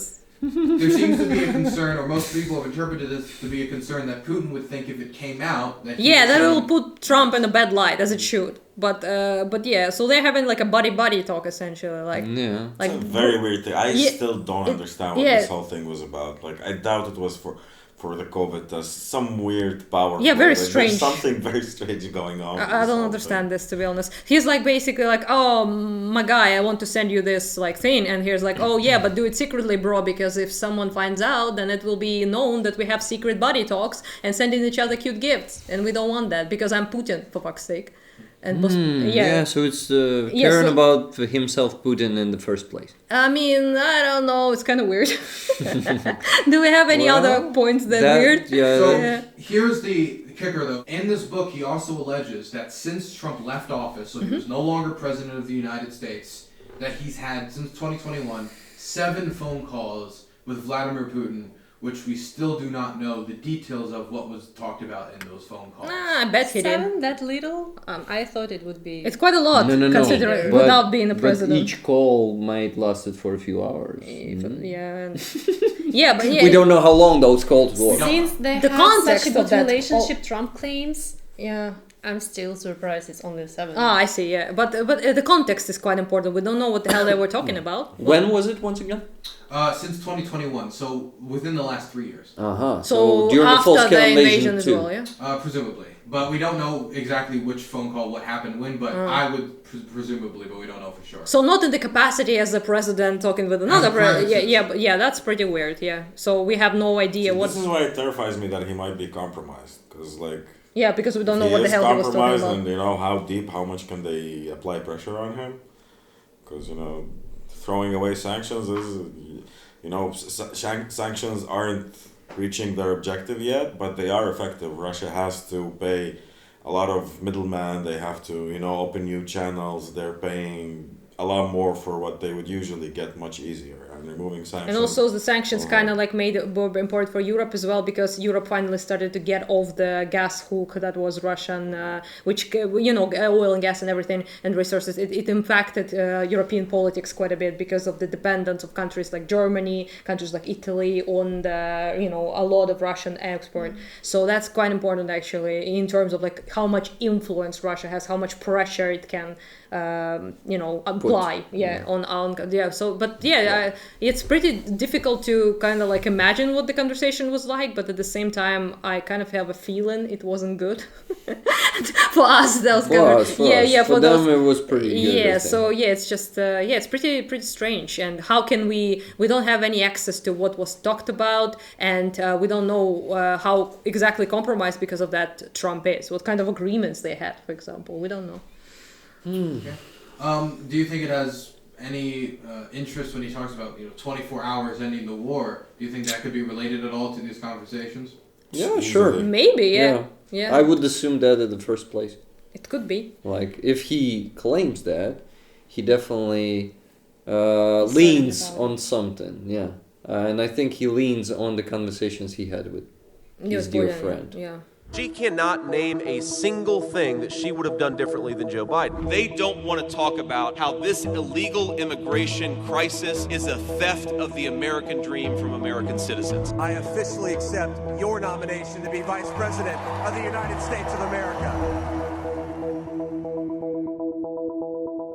So J.D. Vance is a senator from Ohio. He beat Tim Ryan to become the senator from there. He's known for actually being a never-Trumper, that is somebody who is within the Republican Party but doesn't like Trump, before becoming a Trumper, or before he threw a lot of aspersions at Trump, calling him America's Hitler, comparing him to heroin. Heroin, I didn't know. Yeah, and he's from Ohio, which is a place that has been really hurt by opiates. And he then shifted, and he says that now his beliefs have changed, and he has been convinced by Donald Trump that he's the man for heroin the job. is good. Heroin and Hitler is not that bad. He finally believes in heroin. Hitler on heroin is not bad. Now, in reference to the war, when he was running for office against Tim Ryan, he went on Steve Bannon's podcast, and I have the clip here. It's only 7 seconds, so this is So not... we're dealing with a person with great integrity. Yeah, it's only 7 from seconds. The get-go, It's easy clip. This is very simple. I think it's ridiculous that we're focused on this border in Ukraine. I got to be honest with you. I don't really care what happens to Ukraine one way or another. Oh. And so that's the full quote. That's it. It was on Steve Bannon's show. Now afterwards, they clipped this and they posted it on his social media. They then took it down off of his social media, and then his campaign released a statement saying, well, actually we do care about the Ukrainians and we do care. And then I think he was honest, actually. Yeah. Unironically. Ukraine needs more material than the United States can provide. Let me just read you a little bit of the article so you can get a tone of what he believes. President Biden wants the world to believe that the biggest obstacle facing Ukraine is Republicans and our lack of commitment to the global community. This is wrong. Ukraine's challenge is not the GOP, it's math. Ukrainians need more soldiers than they can field, even with draconian conscription policies. And it needs more material than the United States can provide. This reality must inform any future Ukraine policy, from future congressional aid to the diplomatic course set by the president. The Biden administration has applied increasing pressure on Republicans to pass a supplemental aid package of more than $60 billion to Ukraine. I voted against this package in the Senate and remain opposed to virtually any proposal for the United States to continue funding this war. Mr. Biden has failed to articulate even basic facts about what Ukraine needs and how this aid will change the reality on the ground. The most fundamental question, how much does Ukraine need and how much can we actually provide? Mr. Biden suggests that a $60 billion supplemental means the difference between victory and defeat in a major war between Russia and Ukraine. This is wrong. The $60 billion is a fraction of what it would take to turn the tide in Ukraine's favor, but this is not just a matter of dollars. Fundamentally, we lack the capacity to manufacture the amount of weapons Ukraine needs us to supply this war. Lacks the capacity. Yeah, so he said was just false, straight up, because the United States is the biggest producer of weapons ever. They didn't even produce that much for us. They mostly gave us older equipment that they don't already, that would be decommissioned, I think is the word. And first of all this, and second of all, this is the line that Ukraine can't win against Russia. It's not possible, so we shouldn't bother. And it's a waste of resources, so to speak, to try to assist us. So that's basically the line, as I understood it, that he's trying to make here. And first of all, one thing he's not wrong about is that that's what I wanted to mention. the amount of money is definitely not enough to push the Ukraine towards victory. Just the answer is his answer is not to give anything.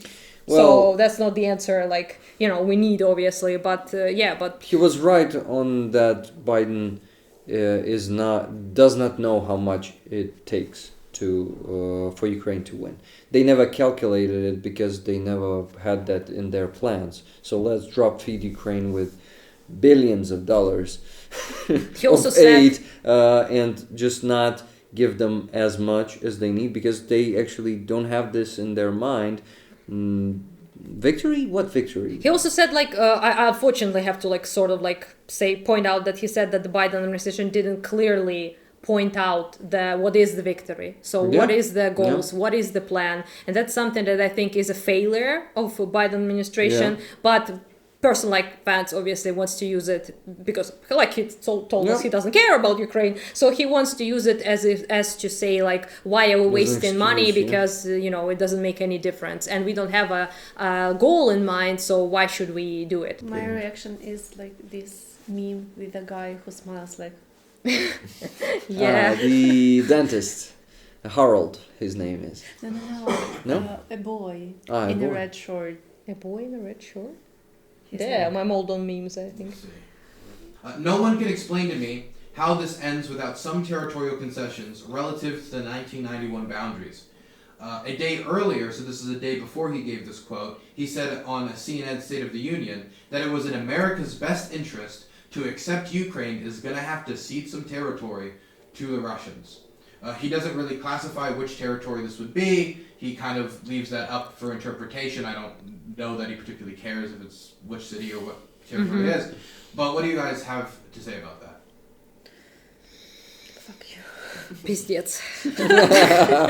Fuck you is a good one, Lena. Yeah, so basically... It was just too quiet. Maybe people could not hear it. Yeah. But it's something that I hear brought up a lot about the... people speak about it like it's a territory, like a piece of land with nothing on it. So that's something I kind of oftentimes hear about, not just by the way about Ukrainians, but about many people. Like, it's just territory, just land. Why just can't they, you know, I don't know, live on under occupation or just move out of there or some shit? Like, this is something I hear a lot about. And this is a very... I don't want to insult anyone, but this is like a very privileged Western kind of position of you being a country that never been invaded and probably won't ever be invaded. Never been occupied and never lived under the occupation of the people who hate you, who despise everything about you and your nation and your culture and your language and everything about you. So it could never be just. No matter what the people, it could never be just, and it could never be. It's the people we are giving up first and foremost. So I care about obviously buildings and all of that.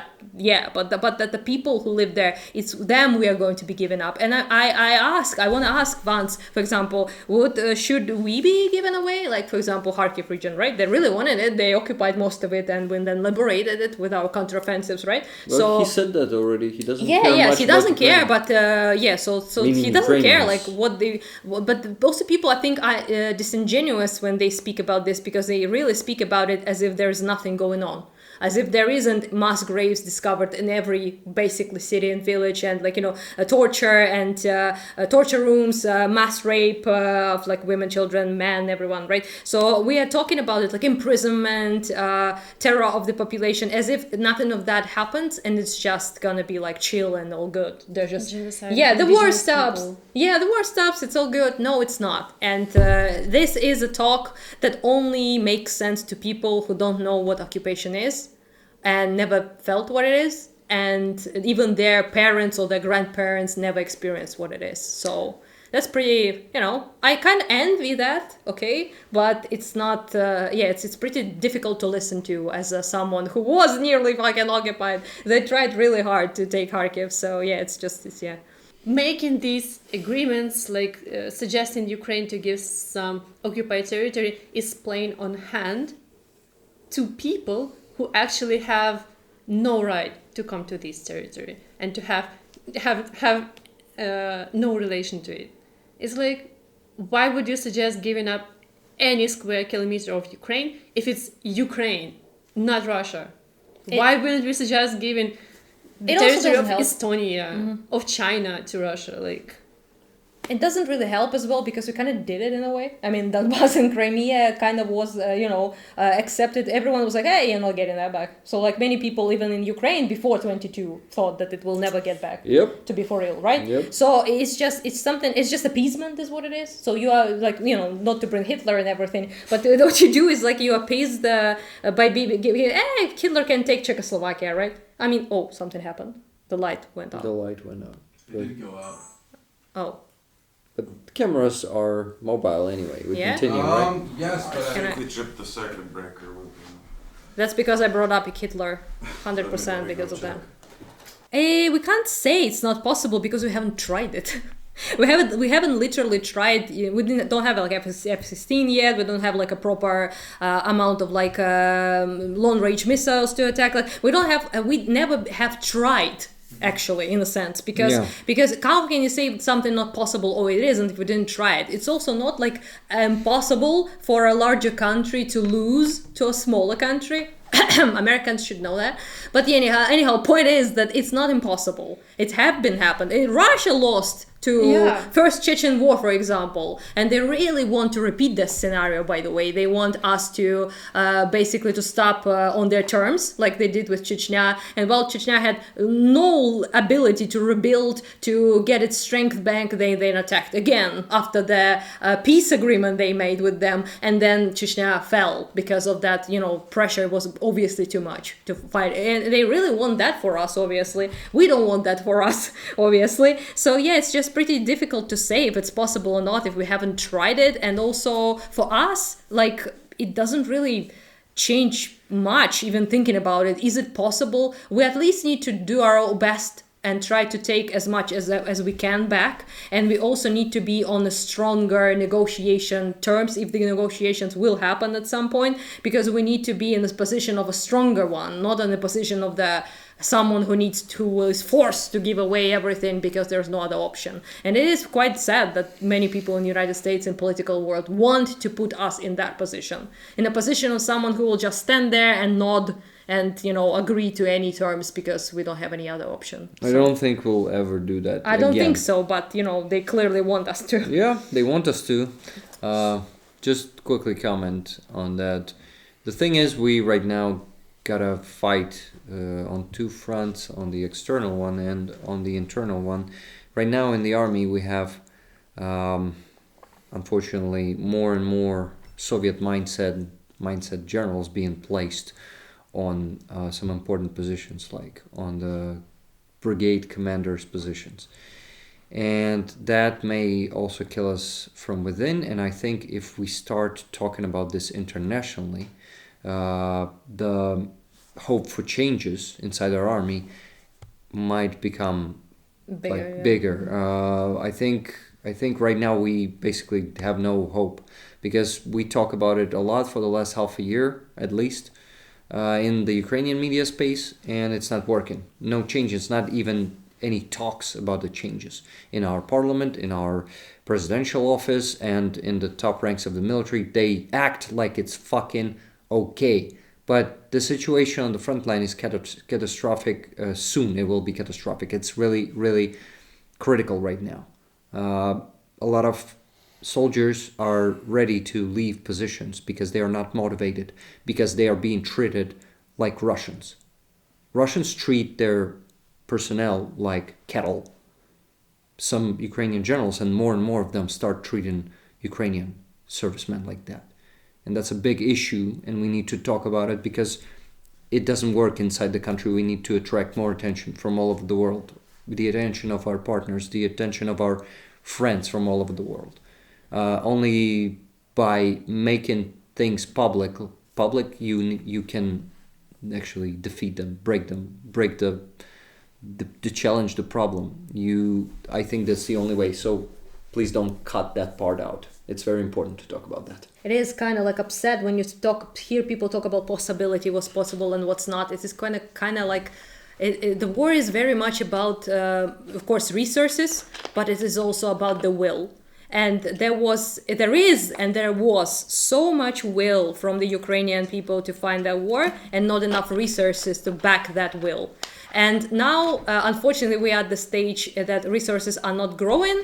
But even if they did grow, we also lost a lot of people, again, unfortunately, with that will present.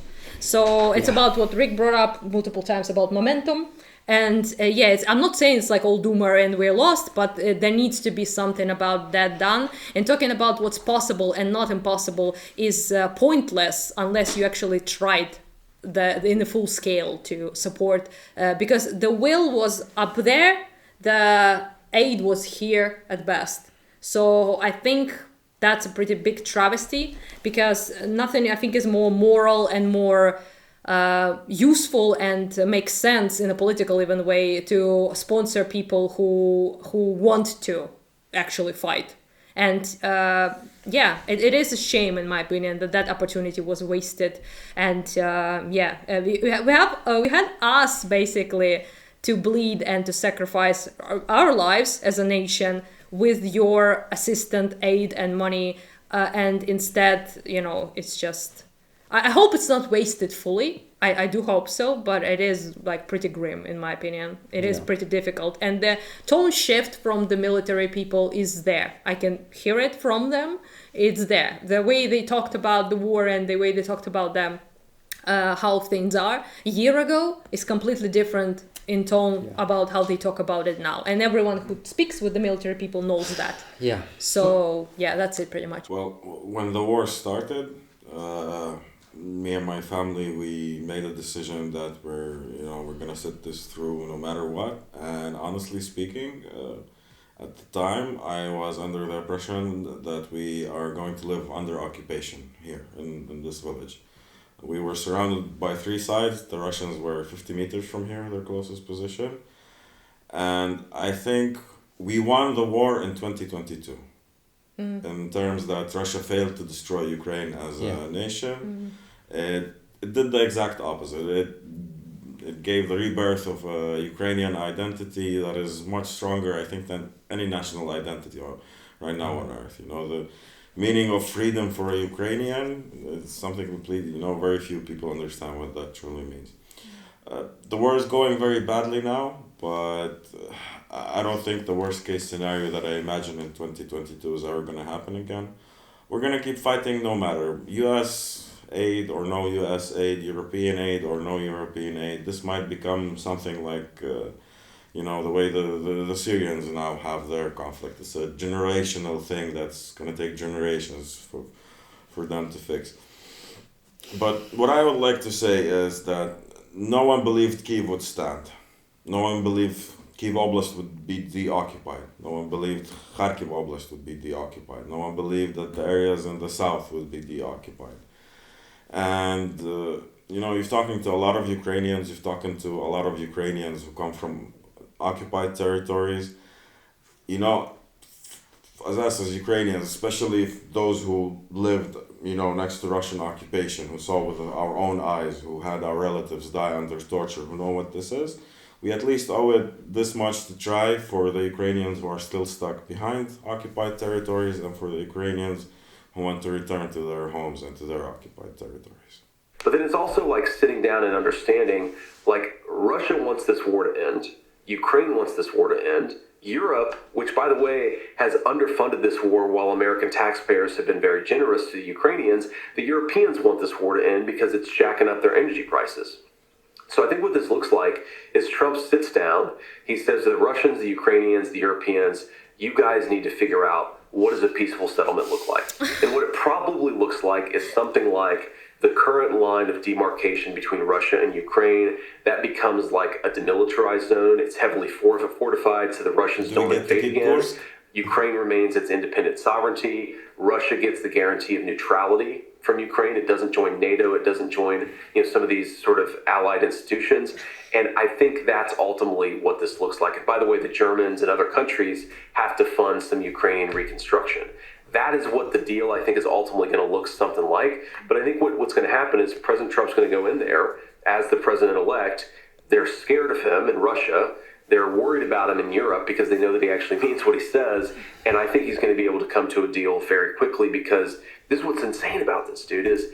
Well, he got the peace plan out. So that was his peace proposal, which included... I'm kind of shocked. I haven't seen this. The current line, which becomes demilitarized. So something that sounds like Minsk 1 and Minsk 2 when they brought the artillery guns back. Because that worked so well. And then a call for Ukraine to be a neutral state. Who is going to be a neutral zone, my man? That alone is just giving Where do we Ukraine start? up again to Russia. Ukraine becoming neutral means no international guarantees of safety, no security guarantees. It just means Russia gets to rebuild and roll us over whenever they have their army. So his plan is fuck Ukraine is his plan, essentially. Yep. Yeah. Basically, just stop it, stop it becoming a headache for us and let the Russians take care of it in whatever time they see fit. That's basically how we Ukrainians see it.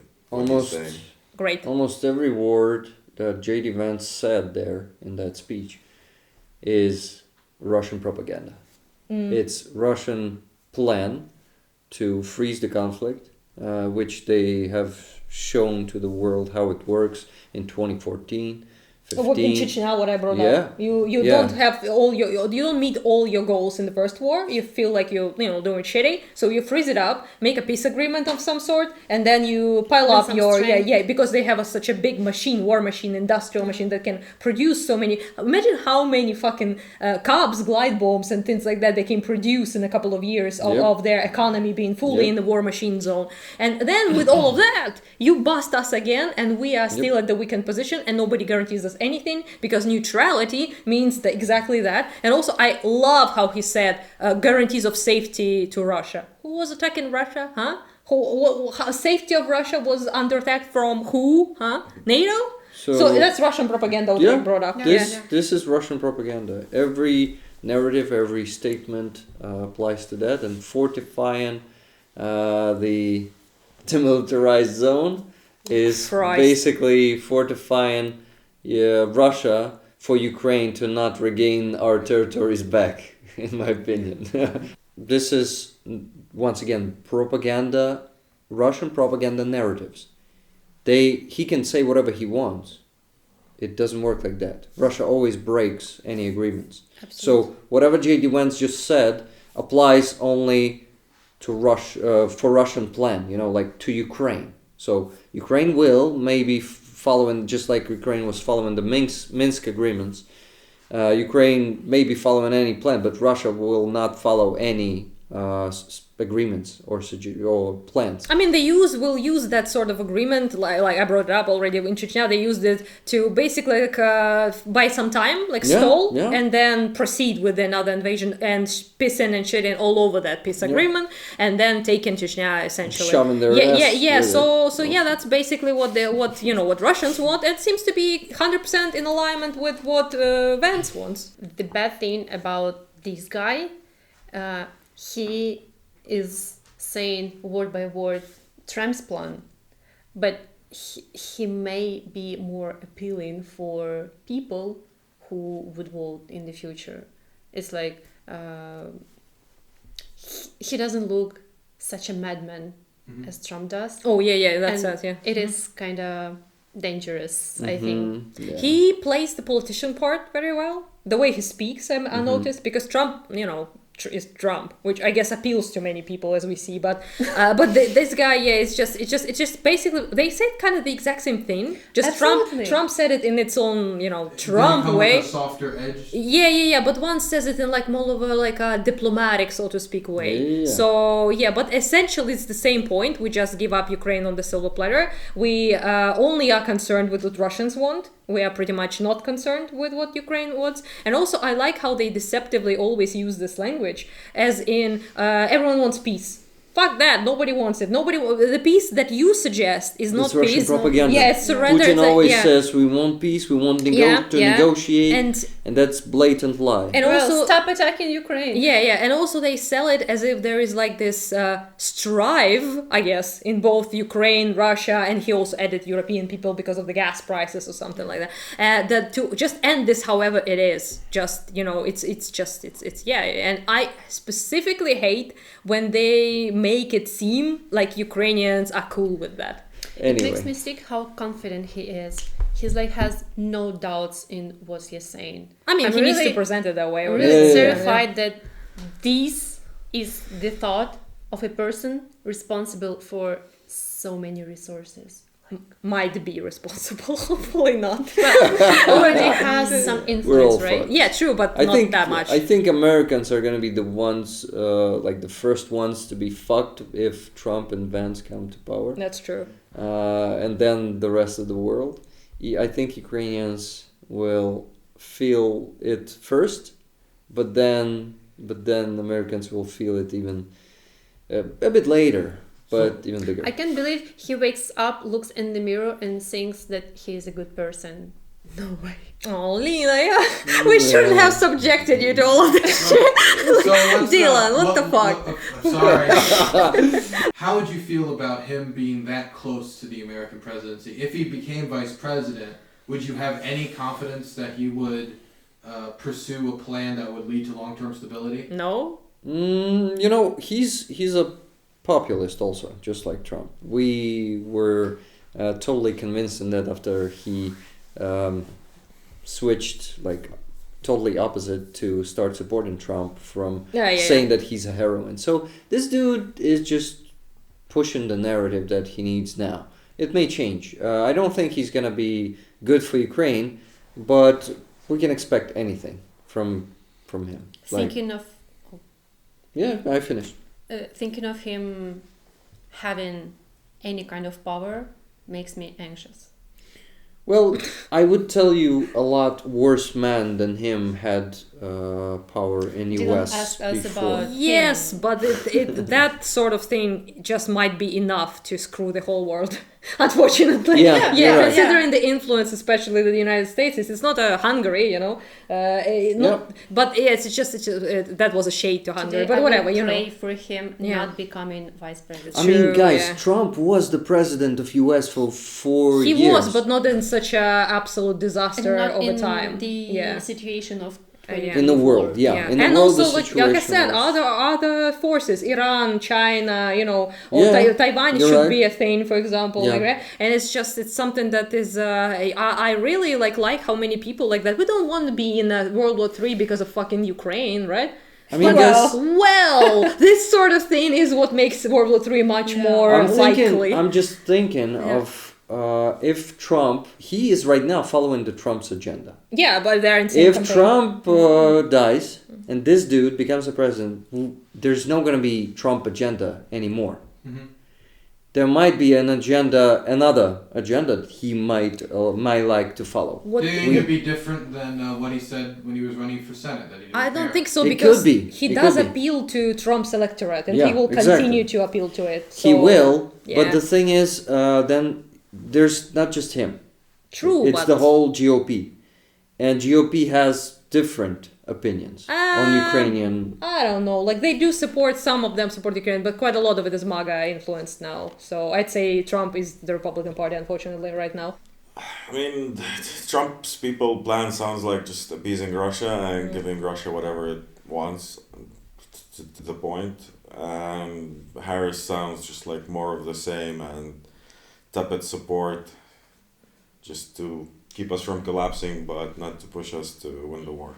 Yeah, very much. I would agree. I'd say that, I mean, I obviously prefer, you know, not Trump in this section. But as far as like Harris goes, I have a slight hope that maybe it will be a little bit, you know, maybe more active, a little bit better after the election. At least some F-16 from US. Yeah, maybe something. Yeah, maybe lifting the restrictions of long range finally strikes in Russia, but at the same time, like it does feel like Nizar said, like it's Kamala might be like the continuation of what Biden was doing essentially, maybe slightly better, maybe just the same. But the Trump's and Vance campaign seems to be like just peace is what they call it. Is just straight up surrender of Ukraine to Russia and appeasing Russia and doing everything Russia wants and just stopping the war in the sense that Ukraine just fails and stops the fight and stops being quote unquote a drain on their finances essentially. Yeah, so I'd say it's quite clear what we prefer, I suppose, but it's like preferring like an absolute shit show to a little bit of a shit show, I guess. Yeah. I wouldn't apply word shit. Oh, okay. The first names we heard, but Vance and Trump are disgusting, horrifying, and I would absolutely not want seeing them at power.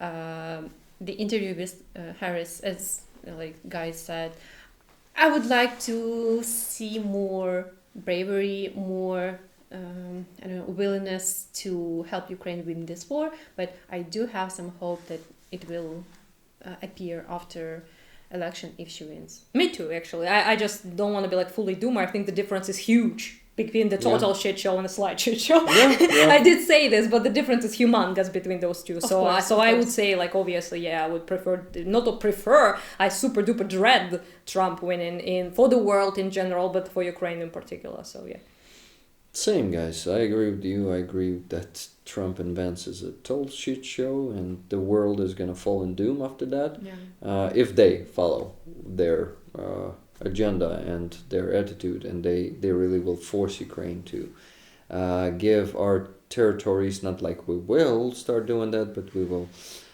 definitely keep resistant. But you know what? Yeah, Harris is probably gonna be, in my opinion, the same way as Biden, acting the same way, giving us not enough support to win. But yeah, I'm also hopeful. But it's still the best option. Yes, of course, between these two.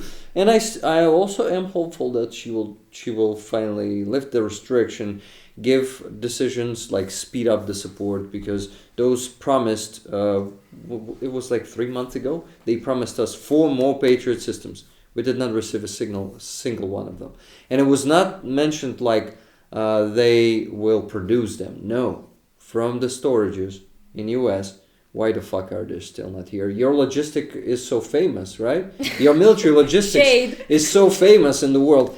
This is because there's no political will to give it to us in time. Unfortunately, that's their way, and that's a very damaging way to us. We're losing this war at the moment because of that attitude. It should not continue like that, or in 2 years you're gonna see no independent Ukraine. About Ukraine, I'm always surprised. Like, I was surprised in Maidan revolution times because I didn't think people will come through as they did. And I'm, again, surprised. I suppose my expectations are lower than Ukrainians deserve, I guess, by the absolute insane thing we pulled off, like stopping 20 Russians in 22. And I'm, as a volunteer, I obviously mostly think about soldiers, but also volunteers and just regular people. And Nizar brought it up about the idea of like freedom and a national idea and everything that is so strong in Ukraine now. It has been quite remarkable, and I think it's for me it's one of the most important things in my life, and used to be during Maidan times, and now it's this, right? That I feel like part of the nation, of something I never, in the most positive sense, that I never felt growing up in a way. That's one thing. And second thing is about the world. I was surprised, like I said, about the help we did get, especially in 22. But I am most surprised every day that I am just a simple, like I used to be like I used to sell thing in the shop, that was my job. Seller in the shop. So and now like I'm raising so much money because of just regular people in the United States, in Europe, in Asia, all over the world, who are helping me buy cars for the army, drones, expensive things. I didn't have more than $1,000 in my account before, and now this money is not mine, it is volunteer money, but it's just impossible for me to imagine even like 4 years ago, like before 22, that I could be able to do so much because of the people's generosity and people willing to help and to do like insane stuff, like save so many lives of people I know on the front lines. And it's just, to me, that's really, it keeps me going and keeps me hopeful despite all the doomerism that was on this couch. When it comes to politicians, I say that when it comes to regular people, that has been amazing support from people all over the world, which I appreciate. I will top each of the word you said, because I feel the same. I had the same changes in my life, and Ukrainians also impressed me the way they impressed you. I impressed myself.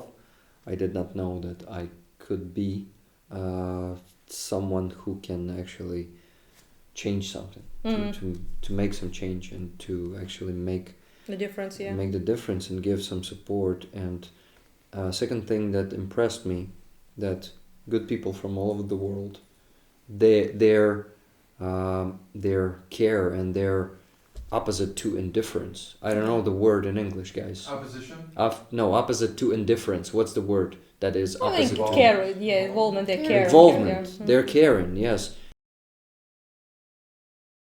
It's illogical. At first, it's illogical. Why should people care? Why should they donate such sums of money for our army? And then you start understanding how it works, and that there are good people around, for letting us hold, because without the cars, without the drones, without what else do we have? Goggles, right? We have now electronic warfare is a very important part of our fundraising. Anti-drone, anti-drone systems. Without that, we will have a lot more occupied territories already. And thank you all who's watching for the inspiration, because with your actions in support of Ukraine, you inspire me a lot personally, and I know everyone who's in this room is also inspired by you in that. I have 3 points. The first one would be, again, the help of these people, and I have actually a very small community, and thanks to Rick's community, I've closed some fundraisers, but there are some guys, for example, on Twitter or Mastodon, they transfer like $20, $40, $15, and it's so pleasant to see the same names on my fundraisers, because it's not a big money, but it means so much bigger because it's support, and it costs much more than money. And also people donating not only to military purposes but also for cultural things, because I work in cultural project about Crimean Tatar language, and people supported our festival, and it was so heartbreaking. It was like so sweet. I think when I transferred like the whole money from PayPal to our monobank jar, I cried a little bit, because I didn't believe that someone cares so much. So the first thing that fascinates me is people abroad who support us. The second moment, it was the occupation of Kherson, because it is like the closest big city to Crimea, and when it was deoccupied, I remember I was at work in the office having lunch break, and I sat like close to my plate, and I started eating, and then I realized, and I started crying with the food in my mouth. And it meant so much for me, because it is close to Crimea, and I really felt like it's happening, and we are moving forward, and we will bring back our territories. And it is possible. It is possible. That's what I felt. It's the big that sign. That was like Kharkiv counteroffensive. Yes, I lost it, honestly. Yeah. It's possible, and that's why I have this big faith that with the support of our friends, partners, I don't know, other governments, EU, USA, I don't know, anyone willing to help us, it is possible. And the third positive moment was October 8th of 2022, the attack on the Crimea Bridge. Oh, the Kerch Bridge! Yeah. It is like the personal thing for me, because this bridge is a very symbolic thing for Russia's presence in Crimea, and it like was claimed to be as protected as Russians could protect it. And when it got hit, oh my God, it was such a big holiday for me personally, and for people in Crimea and occupied territories who are waiting for Ukraine to come to Crimea and to take it back. So I know that people had like this celebrating coffee, they went to each other's homes like to discuss this news. So it was a big positive moment for me. Nazar? I agree with everyone here. I think, each of us could have hours about volunteers and about Ukrainians that we can talk about and stories like that. Only thing that I would like to add that the fellows didn't mention is how much Ukrainian systems were resilient. It's a bit boring, it's a bit not as important, but the fact that we have electricity, that we have communications, that we have a working banking system, that you can still go to any grocery store and pay with a banking card, that you can get stuck in a frontline city and have a camera battery delivered to you in 24 hours. Railways don't work. That is very impressive. I've been to countries where the systems completely collapse after bombing, and not after a lot of bombing. It doesn't take much. And I've seen how hard it is to recover from that kind of collapse, and I see what's happening here, and it's very, very impressive. Despite all of what it lacks, despite all of the setbacks, despite all of the corruptions and the problems and the old, inherited everything, it's still very impressive how the systems stayed resilient here and how we still have a functioning state. Yeah. Thank you very much. Thank you, Lena, for making Thank you for watching this Ukraine Uncensored interview. I hope this first-hand testimony of the war in Ukraine helped you better understand those who are caught in the violent throes of history. We have a bunch of other videos interviewing those affected by the war on the ground in Ukraine that you can check out on my channel. If you want to help fund my work so I can do more interviews like this in the future, please support me at my Dylan Burns TV Patreon page. I have a second YouTube channel called Dylan Burns Live, where you can see my videos from my live stream, which you can view on my Twitch or on my website, dylanburns.tv, every weekday from 6 p.m. EST to midnight. And if you want my hot takes or photos from my time in Ukraine, check out my socials, including at DylanBurns1776 on Twitter and Dylan Burns TV on Instagram. All links, including a community Discord, are in the description below. See you guys next time.